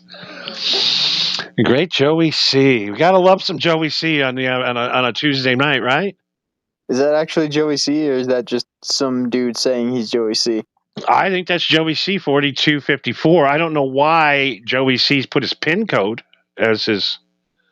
That's, I have inside information. That's the pin code to his what do you call it? Bank account. I was trying to think of a bank name. Too high to remember a bank name. You couldn't think of one fucking bank. Oh, come on, Bank of America, motherfucker! I got your Bank of America card. The pin is 4254. See what is 4? 4 is A, B, C, D. Okay. 2 would be B. D, B. 5 would be E. 4 would be D. It doesn't make any sense. Never mind. That was cryptic. Cryptic writings. I gave you a chance to come up with something. Like, oh no, wait, he's doing something. Okay, no, it was nothing. Yeah, I thought it was like a 3825. A fuck. Yeah. I was. Why I know how that says fuck? Because when I was a kid, I used to call those numbers 1-800-666-fuck. 1-800-999-fuck. 3825. Oh God, them telephone bills, $400 or $500 a month. Yeah, and I'm sure your mom. Did your mom ever confront you about that, or did she just like, I don't want to talk about it? I was like, I don't know, Mom. I don't know what's going on. You might want to just change phone companies. I don't know. Why don't you talk to that guy, Billy, Jim, Tom, whatever the fuck? When I wasn't a kid, I'm always up to no good as a kid. So, I was always calling somebody or pranking them or something. But then when I found out you could call bitches up on the phone, oh boy. It's like they liked me. They knew who I was. Almost like you gave them money without knowing you gave them money. Yeah, and they really like long sensual sessions. Oh, not yet, baby. Not yet. Why? Because you gotta God. hit the number 2. Yeah, I think like 90% of those that were in the 2000s, all those call things were run by the mob, I think. Yeah, run by the mob or some other form of shady form of organized crime. Or it's got to be a front for sure. Yeah, I mean, wasn't it that one fucking movie? It was like, don't be a menace caught with juice in the hood. Or they had that scene where they went to go pick up their buddy who worked at one of those call centers. Oh, that's right. Yeah, they went over to him and there's like, so this is where you work, huh? And he's like, dude, get the fuck out of here. He's like, no, we want to see you work. And then the phone rings and they look at him and he just picks up the phone. He's like, yeah, I'm in your ass.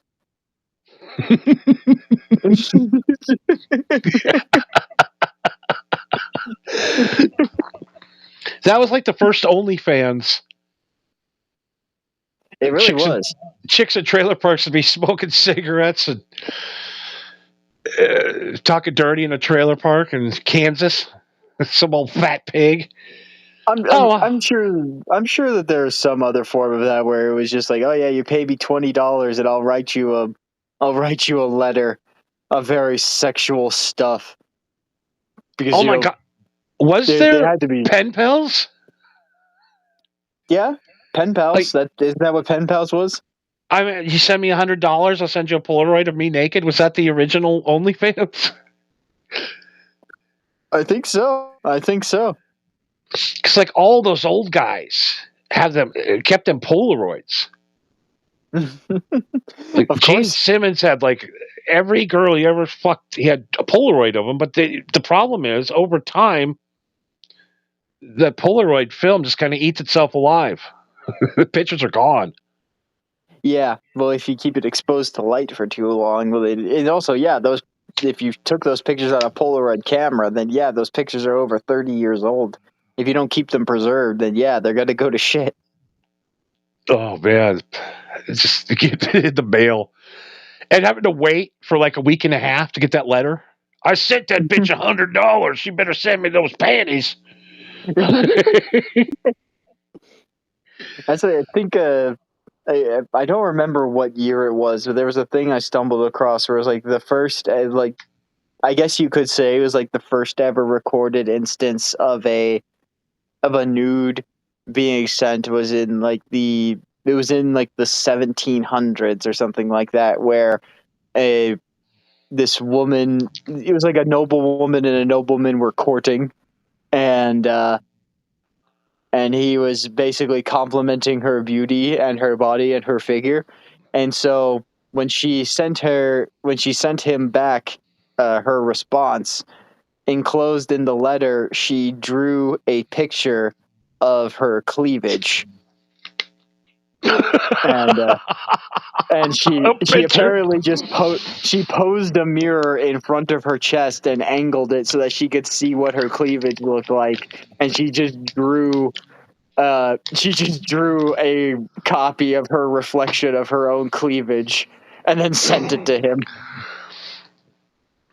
Oh, that reminds me of a Big J story. His uncle. I think right now Big J is going to be the next big thing. I don't know, but this because that's my sense of humor. But he did a story. His uncle, his wife left him, right? Mm-hmm. So he gave Jay, gives him a photo of his wife, and he goes, "Can you draw me a bunch of pictures of her naked?" Because he was a good artist as a kid. He goes, "I'll give you $200." So he goes home, draws a bunch of naked pictures of his aunt, and his mom comes walking in. That's her sister. The fuck are you doing? You sick fuck. You want to fuck your aunt? No, I'm drawing them for Uncle Eddie. He gave me $200. Paying a 12-year-old kid to draw your ex-wife naked. The original AI.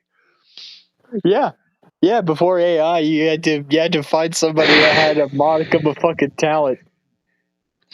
I forget. There is no room. There's no more creativity left in mankind. Nothing we can do that's original. No, because when you try to be creative and you try to be original, nobody wants it because it's not what everybody else is doing. But then when you do what everybody else is doing, then you just become part of the collective unconscious. You become part of the mob. You just become part of the hive mind, just mimicking and belting out the same stupid shit that everybody else is doing at the same time. And that's fucking boring. Yeah, it's like every time I talk to a dude in a band, Mm-hmm. and every time I ask a dude, "Hey, dude, what's your band sound like?" and they go, "Man, I don't know, man. We just make music. I don't know." Who do you sound like? He goes, "Dude, I don't really know. We're a rock band. I don't know. We few guys playing guitars, and those are the bands that are good." Yeah.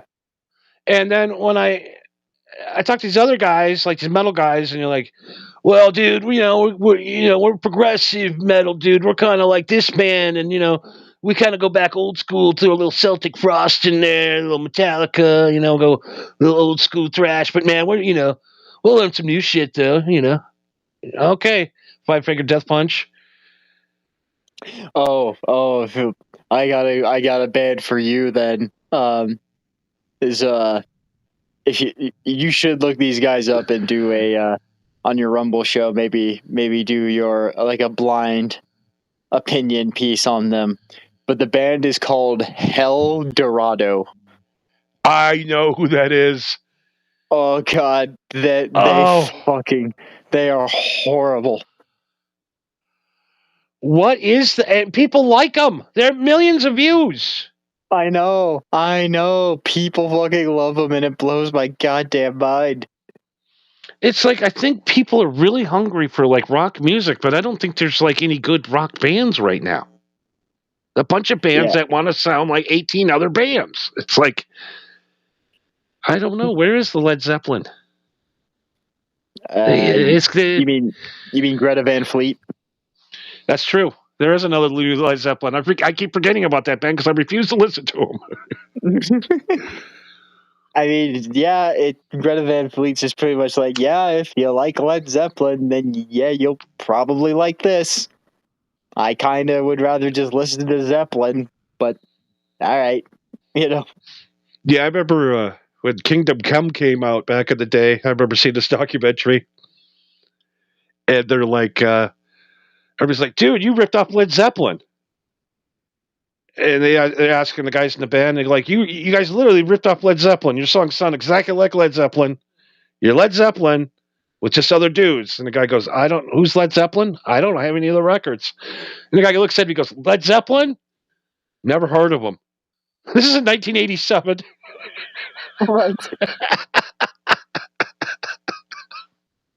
That band got buried for ripping off Led Zeppelin, but the new bands, well, we ain't got nothing else, so we'll let you guys slide. Well, yeah, because the drummer of Led Zeppelin's dead, and all the rest of the band doesn't want to do anything because their drummer's dead, which I understand.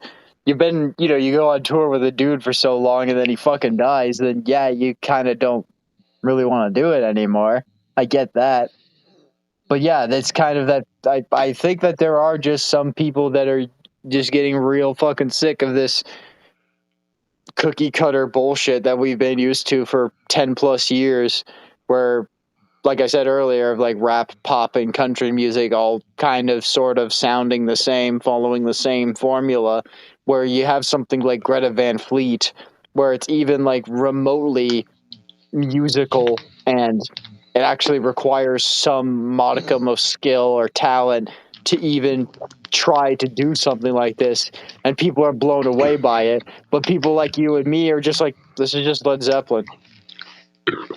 I see a lot of these house of, what do they call it? The rock, the School of Rock kids. Mm-hmm. That's what that reminds me of. All these fucking School of Rock kids come together. They all learn the same fucking songs, and then they try to write original music that sounds like the songs they learned. I think School of Rock has done more damage to music than any other thing ever in the history of music. I don't know. I think MTV kind of fucked over a lot of the music scene, as well as helped, but I think it also fucked it over pretty good. No, I mean, rock and roll music scene now is a bunch of kids that go to School of Rock whose parents pay $300 a month, and parents support their music endeavors. That's not creating any pain, any heartbreak. I mean, when the guys from Black Sabbath went to their moms and dads and said, we're going to go start a band, they said, fuck you. Don't ever come back to my house again. You know? It's like, well, then fuck you, mom and dad. I'm going to write a bunch of songs telling you to go fuck yourself. And now it's like, thanks, mom and dad, for me putting my new band together, paying $300 a month. Well, yeah, but that's because nowadays forming a band or being a musician and trying to make it is a lot more feasible than it was in the fucking 60s. Because like you said, but like you said, for Black Sabbath, it's like, not only am I going to be in a band, but I'm going to be in a band where we're going to be playing something that no one has ever heard of before and is objectively shit because nobody even knows what it is. You know? Oh, and by the way, yeah, my guitar player, he chopped his fingers off. At the tips of his fingers, but yeah.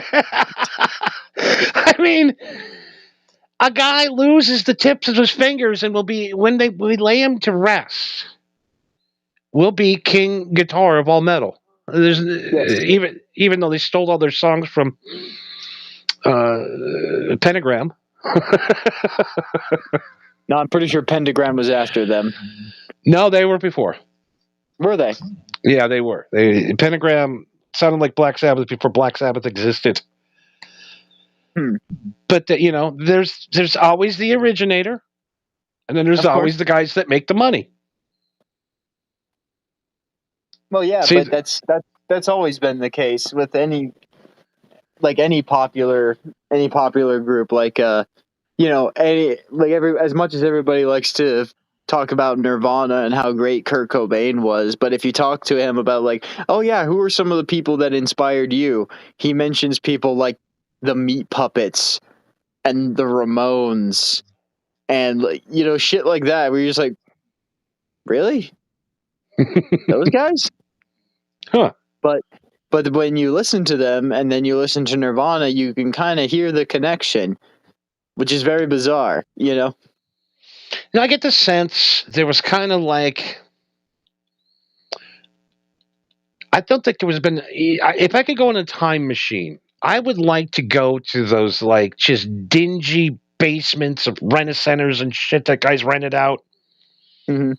They charge you fucking $3 to get in, and you get high in the parking lot, and do lines in the bath. Oh God, or on YouTube. Sorry, YouTube.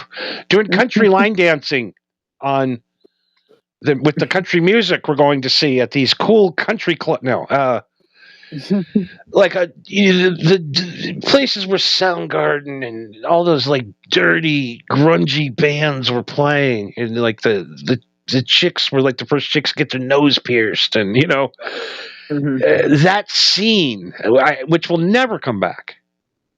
No, it was a very fleeting moment in existence in our country's history, and it burnt out just as fast as it came.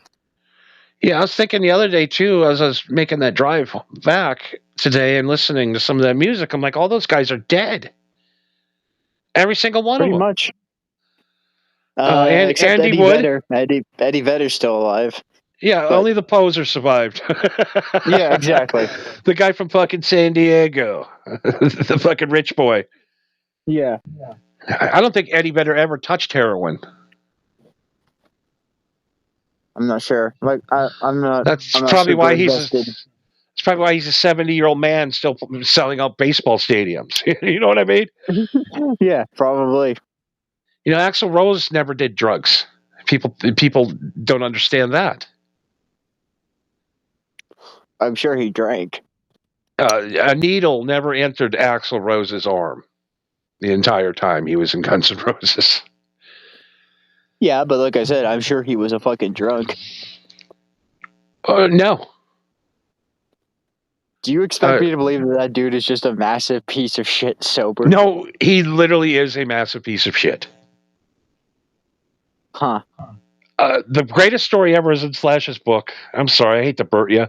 But just to show the way the minute I learned who Axl was, just this little passage in Slash's book when he said that Axl was staying on his couch with him and his mom, right? Right. And then his mom woke him up for some breakfast, and he says, "Fuck you, cunt, I'm trying to sleep. Leave me the fuck alone." And went back to sleep. Didn't think nothing of it. They were driving to practice, and Slash goes, "Dude, why did you call my mom a cunt?" Axl just opens the door, jumps out of the car at 35 miles an hour, and he's rolling. And the feathers in his jacket are flying in the air. And he ran away. And Slash just sat there. He goes, I just stopped in the car, and I looked back, and he's just running. And I didn't see him for like a month. What the fuck? And then he goes, one day he just shows up to practice, and he goes, "Man, when people wake me up, man, I get really nuts, and I just wanted to apologize to you and tell your mom I'm sorry." He goes, "It was a month." He wouldn't come to practice. We didn't know if he was alive. Did this motherfucker just Forrest Gump his way all the way back to the Slash's mom's house to apologize? He never went back to Slash's house ever again. That's how crazy he is. I mean, yeah. To this day, he hasn't talked to Slash's mom. It's crazy. Would he really have any reason to? He's just one of those guys. If you call him out on his bullshit, he'll just run. He's crazy.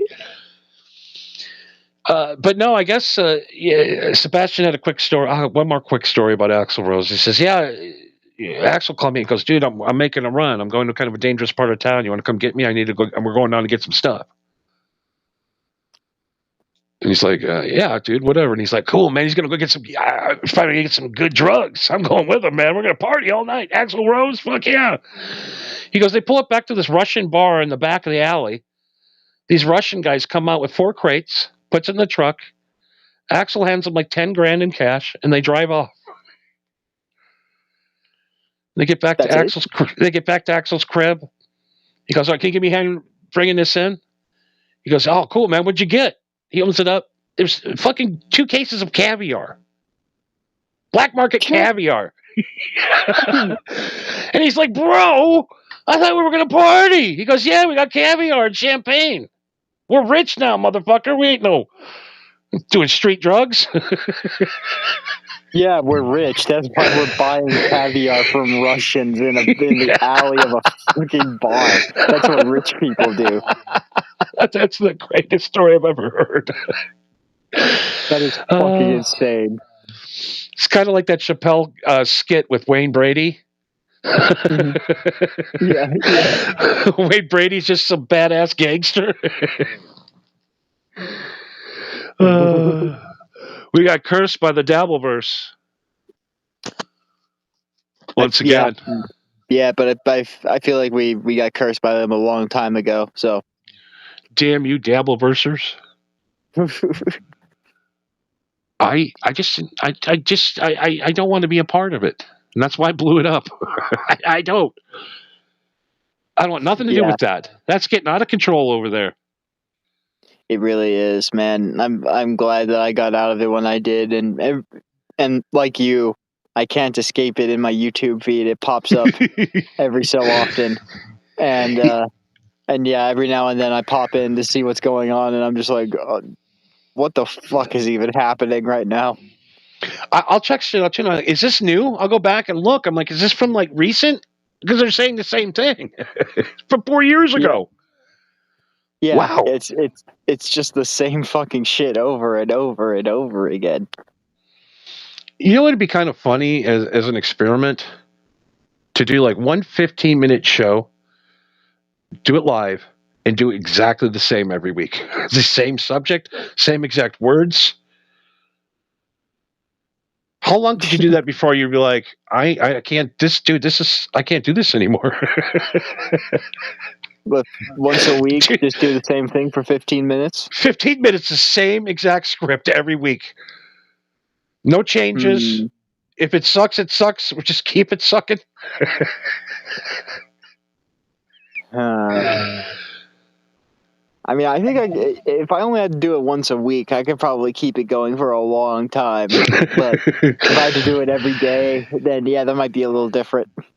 Yeah, it was like, why are we doing this live? Why don't we just do the replay? Because we're trying to. There's got to be a world record, right? If we could get a world record podcasting, we could get at least, I don't know, 30 more listeners. Yeah, can we do 1,000 episodes of every podcast being the same damn thing? Somebody just wrote in, it is the same damn thing. It's 2 stone guys mumbling about nothing. Well, yes. This might be a deterrent to smoking marijuana. Yeah, or maybe this is the proof you need to not smoke marijuana. I don't know. Do with this information what you will. Yeah, I mean, comedy gold, Jerry. That's what they call it. Fool's gold, they call it. Yeah. We spout fool's gold. Every now and then some comedy gold falls out, but for the most part it's fool's gold. All right. Well, I think we made it. And you know what? Once again, we escaped tonight's prepared show material. Excellent. We have yet again failed as podcast hosts and actually get through the show material. That's my favorite part. And one thing I do want to bring to everybody's attention is my PTSD, and it was caused by Marco. What did I do? I'm telling you, this just hasn't escaped my mind. The amount of damage a human being can take. Whew. What are you talking about? I have to live with this the rest of my life. Let me just play it for you to refresh your memory. Sport.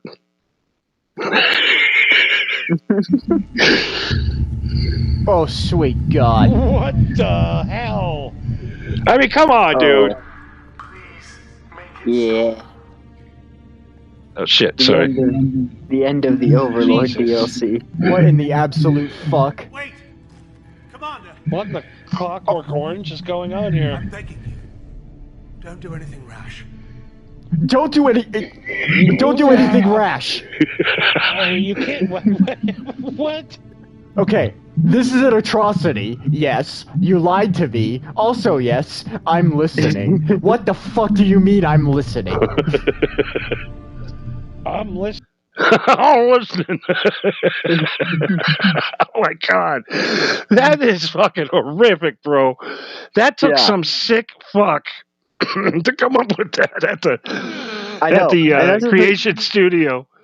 Yeah, and we went on my Twitch stream at Marco V193. We finally got through the end of the Mass Effect 2, which is even crazier to think about when, you know, the suicide mission that we went on, like, that was originally the end of the game, and that was supposed to be, like, the most fucked up part of that game. And then they released the Overlord DLC, and that was the end of it. It was like, this isn't even a mission that's part of, like, the main plot, and they threw that shit in there. It's great. Don't play that, dude. Don't play that. You're gonna get in trouble. Oh no, we're not sponsored. We're not sponsored. There we go. Yeah, that company does nothing to do with us. Nope. Okay, one other thing. I think we're going to make this a feature before we leave every week. I know we got to get off, but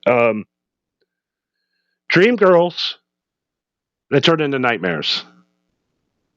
I think the first week I did Pamela Anderson from Baywatch. Yes, I believe you did Pamela Anderson, yeah. Ooh, boy. That one got hit with the ugly stick, they used to call it, right? Yeah. And then last week, we got to see Nicole Aggart, another Baywatch beauty. Yeah, again, did not end up so well for her. Nope, she kind of looks like King Kong Bundy now from the WWE. Without the tattoos. Yeah, without the tattoos. Or who was King Kong Bundy? I was thinking of the guy with the flame tattoos. Who's that guy? Bam Bam Bigelow. Oh yeah, him too. That works. These edibles are throwing off my punchlines. All right. That's what I'm going to do. That's my whole stick for this weekend. I'm going to go up and bomb for 4.5 straight minutes, and then the last 30 seconds, I'm going to use that line. These edibles are screwing up my punchlines. And then walk out. Waka waka. Waka waka.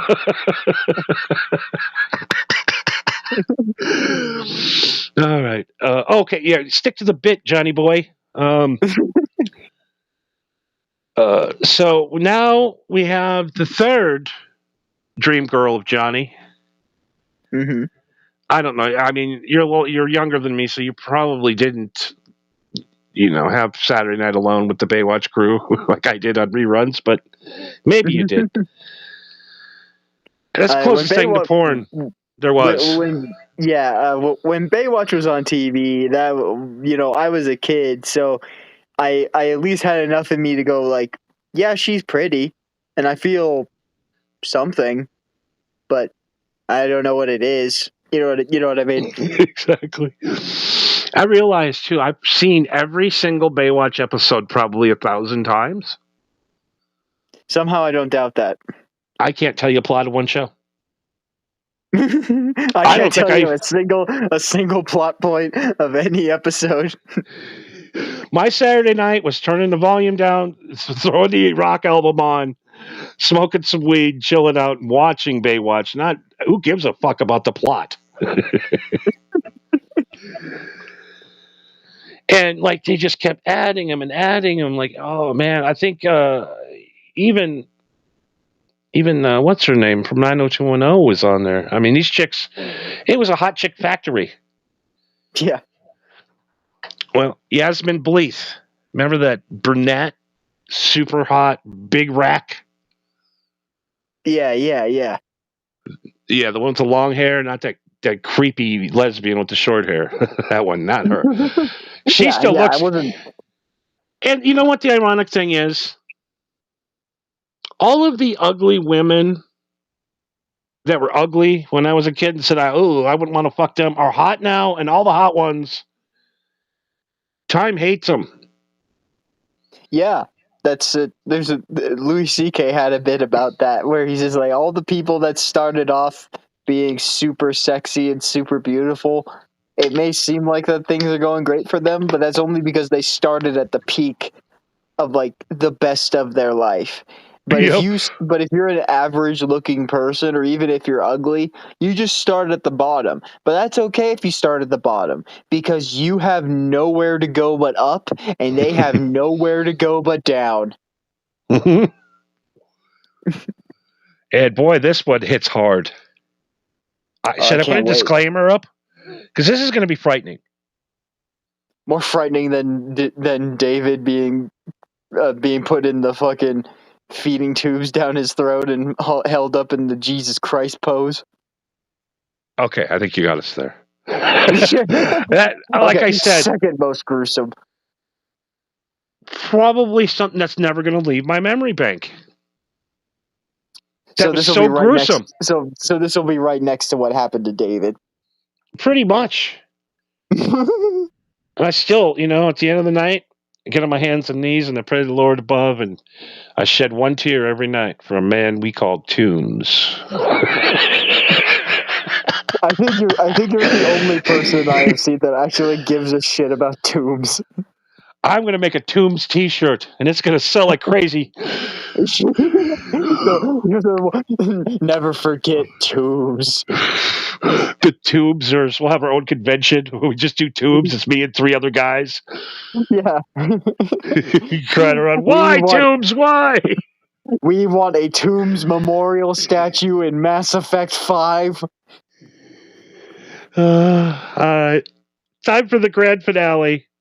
Yes. Here's everybody's dream girl today. And it is frightening. Ugh. I mean, come on. What the fuck is going on? Why does she look like the singer for Heart Now? Yeah, she looks like a middle school PE teacher. Left. I left. Would you marry me? In my dream, she would say yes. And now, like this morning, I'd wake up and I'd roll over, and that's why you don't get married, guys. Even that can turn into that. I bet you that turned into that because she was married. I mean, she's got a few pounds on her, and she's got a T-shirt on that says Detroit versus everybody. She was like top shelf hot. Perfect. I mean, every part of her body is perfect. And then Baywatch, I have a few of those in my closet, by the way. Of course you do. Why wouldn't you? And sometimes if I get a really attractive lady over and I get, the guts, I ask them to put the swimsuit on. And you know what? They always do it.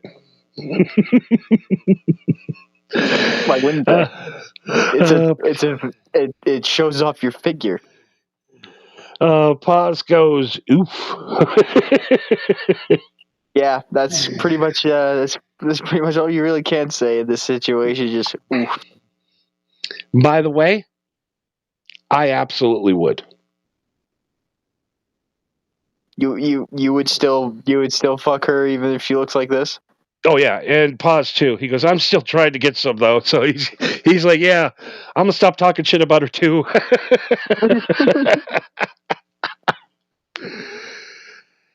I'll be honest with you. A lot of the women I'll hook up with do look like the picture on the right more than the one on the left. I'm not gonna lie. Oh, hey, you got to know what team you're playing on. Yeah, and actually, well, if you're good at pulling women that look like that, then you might be able to pull her. Yeah. I mean, I can. I when she's sleeping, I could fucking shit some Ozempic in her stomach. She won't even know. 6 months from now, I got the one on the left again, and I'm the supporting boyfriend that loved her when she was fat. Yeah, but you're just stabbing her in the stomach with Ozempic when she's sleeping, and you'd be like, "What the hell was that? Oh, it was my toenail. Sorry." Oh, yep, that's how it'd be. The greatest show of all time, Shasta McNasty, did an episode like that, but it was reverse.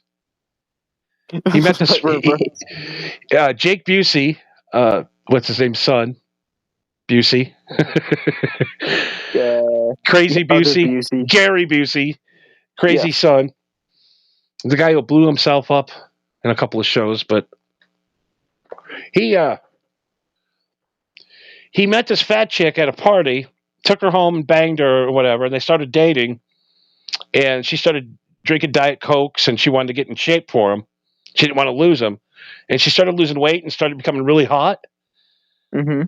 So then he was taking her Diet Cokes and replacing them with regular, trying to fatten her back up because he knows if she lost more weight, she'd start dating hotter guys. yeah, exactly. Trying to fatten her up, putting steroids in her coffee. Of course. Extra cake. Yeah. Well, it's not just with women. It's with I've noticed that with other men too. Where when I lost the weight, when I was almost 300 pounds, my male friends never really looked at me like I was competition or anything. He's like, yeah, he's funny, but I mean, dude's got 300 pounds on him. He's like, he's no threat. But then after I actually looked like a human being, and it's like, oh, wait a minute, this dude is making my girlfriend laugh, and he's actually kind of decent looking. Now, no, this can't stand. You can't hang out with us anymore. It reminds me of that new South Park with Cartman when he goes, he does Ozempic and gets skinny. He goes. He goes up and starts talking shit to people, and they go to get back to him. And they go, you're, no, you can't count the fat no more. What else you got? Yeah, exactly. It really was that. What you got now? Come on, man. What else you got? I don't see am I better looking than you. I actually have a personality. I've had to grow a personality for the last 10 years while you just skated on your looks. Yeah, I actually had to work for this shit. I will figure out how to pull women eventually, or not at all. It's looking like not at all. It's an epidemic. Pause. It is. And we're going to get into that this week. That's really going to be my cause, I think, getting old men laid. It's a problem. Yeah. No, you know what? If there's anybody that can tackle this problem, I mean, if not you, then who else?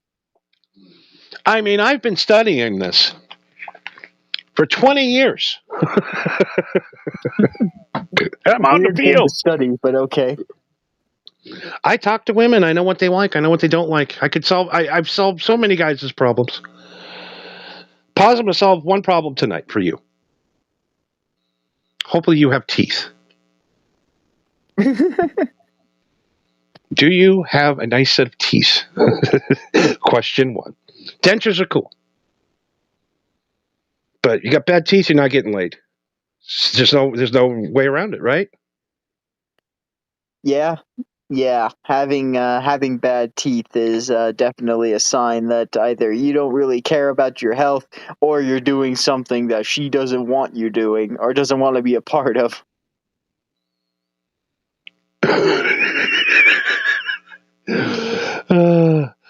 Yeah, you're in a trap house.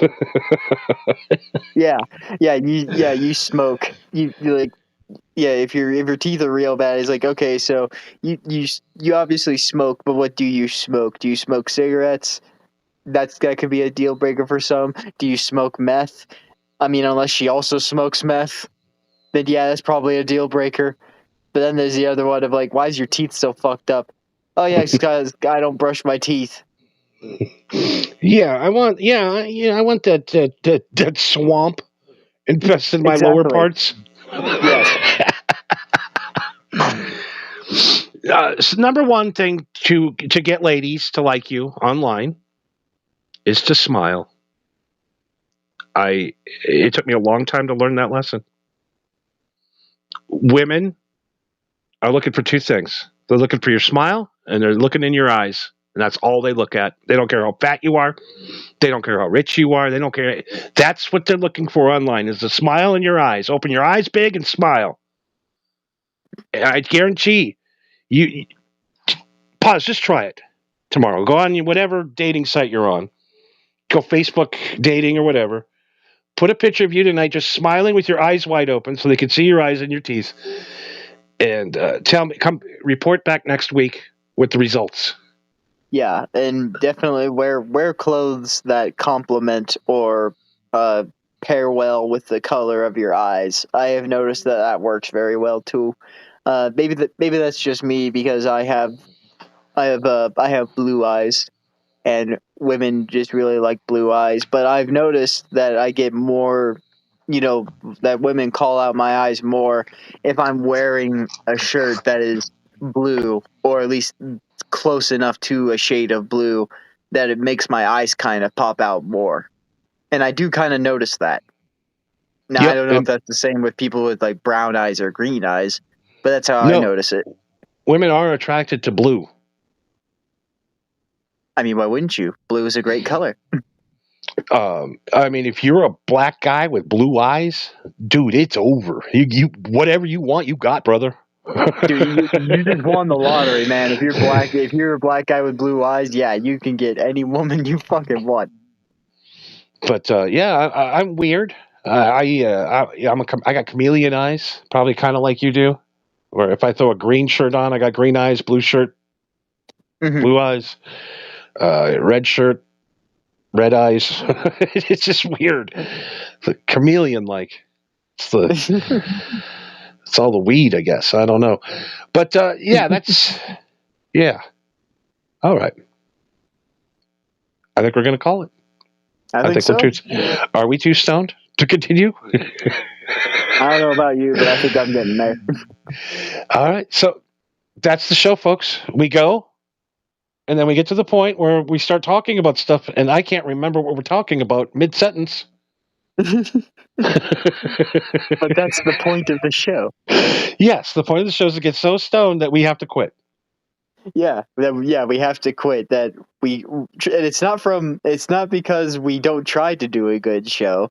It's just that we try, and then we just go down the downward spiral of stoner brain, where nothing matters, segues don't exist, grammar is optional, and it doesn't matter anymore. So not only do you not know what to expect, we don't know either.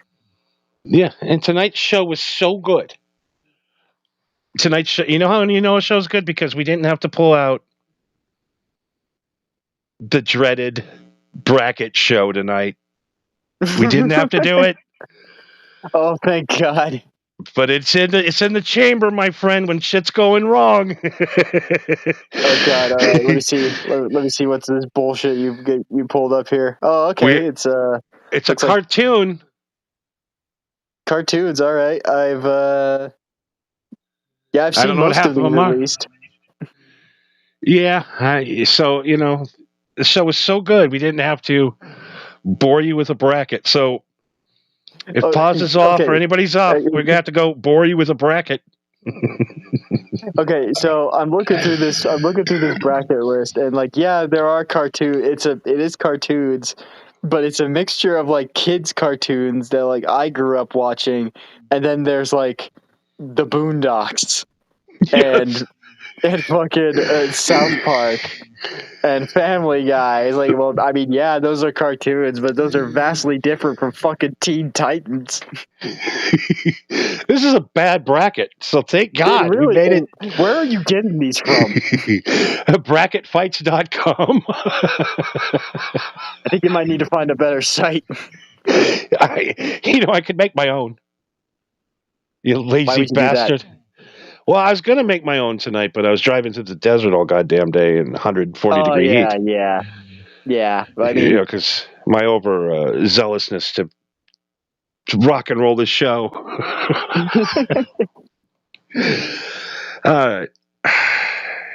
Yeah, okay, we're done, right? Did I cut you off on something? I'm sorry. no, I don't think so. Did you? I don't remember. I knew we were in the middle of the bit, and I've just been mumbling, trying to remember the bit, and the bit's gone. It must not have been good. The bit's dead. The bit's dead. It's buried. It's in the It's buried in the desert, like Joe Pesci in Casino. It's fine. The goddamn goof went goofy. Yeah. The goof got real goofy. That's going to be one of our very special episodes. The goof that went goofy. All right. Let everybody know where we can find you and wrap her up for us. All right. I actually have the outro ready to go on time, so we can get the hell thank out of you. here. 25 Excellent. minutes pure overtime, folks, for free. Absolutely. Don't send us anything but your love, my friends. We love you all. All right, send us home, buddy, and we'll wrap her home. Alrighty, you can message me at MarcoV193 with 2 E's and Johnny at Marijuana Happy on X. You can check out our Mass Effect playthrough on my Twitch channel at MarcoV193, and also the clips on my YouTube profile under the same name. We do live Mass Effect streams on 10 p.m. Every Monday, or at least we try to. And also check out MHH Network on YouTube and Rumble, especially on Rumble, where you can catch Johnny doing his Marijuana Happy Hour, MHH News Desk, and whatever the fuck else he feels like doing. And a lot of MHH, special episodes. Sorry. A lot of special episodes in the works. And last but not least, why can't you shut up, idiot? The list is so goddamn long. No, I'm talking to me. I'm yelling at me. Why are you interrupting his plug? I'm sorry. I'm a terrible co-host. No problem. And last but not least, MHH Johnny's Picks on Spotify and YouTube Music. Over 30 hours and 400 songs that Johnny has played on throughout the entirety of the Marijuana Happy Hour. Even if iTunes and Blog Talk Radio has deleted the actual shows themselves, you can at least hear the music that inspired the shit show that you're listening to now. Amen, brother. And thank you, Pause Reality. Get out there, play that field, deprogram yourself, to reprogram yourself to liking some of that pussycat rescue out there.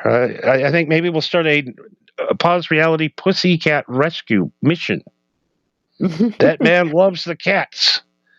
All right, so we just need to figure out who of our listeners is in Florida that isn't Pause. And he likes a big round Cat.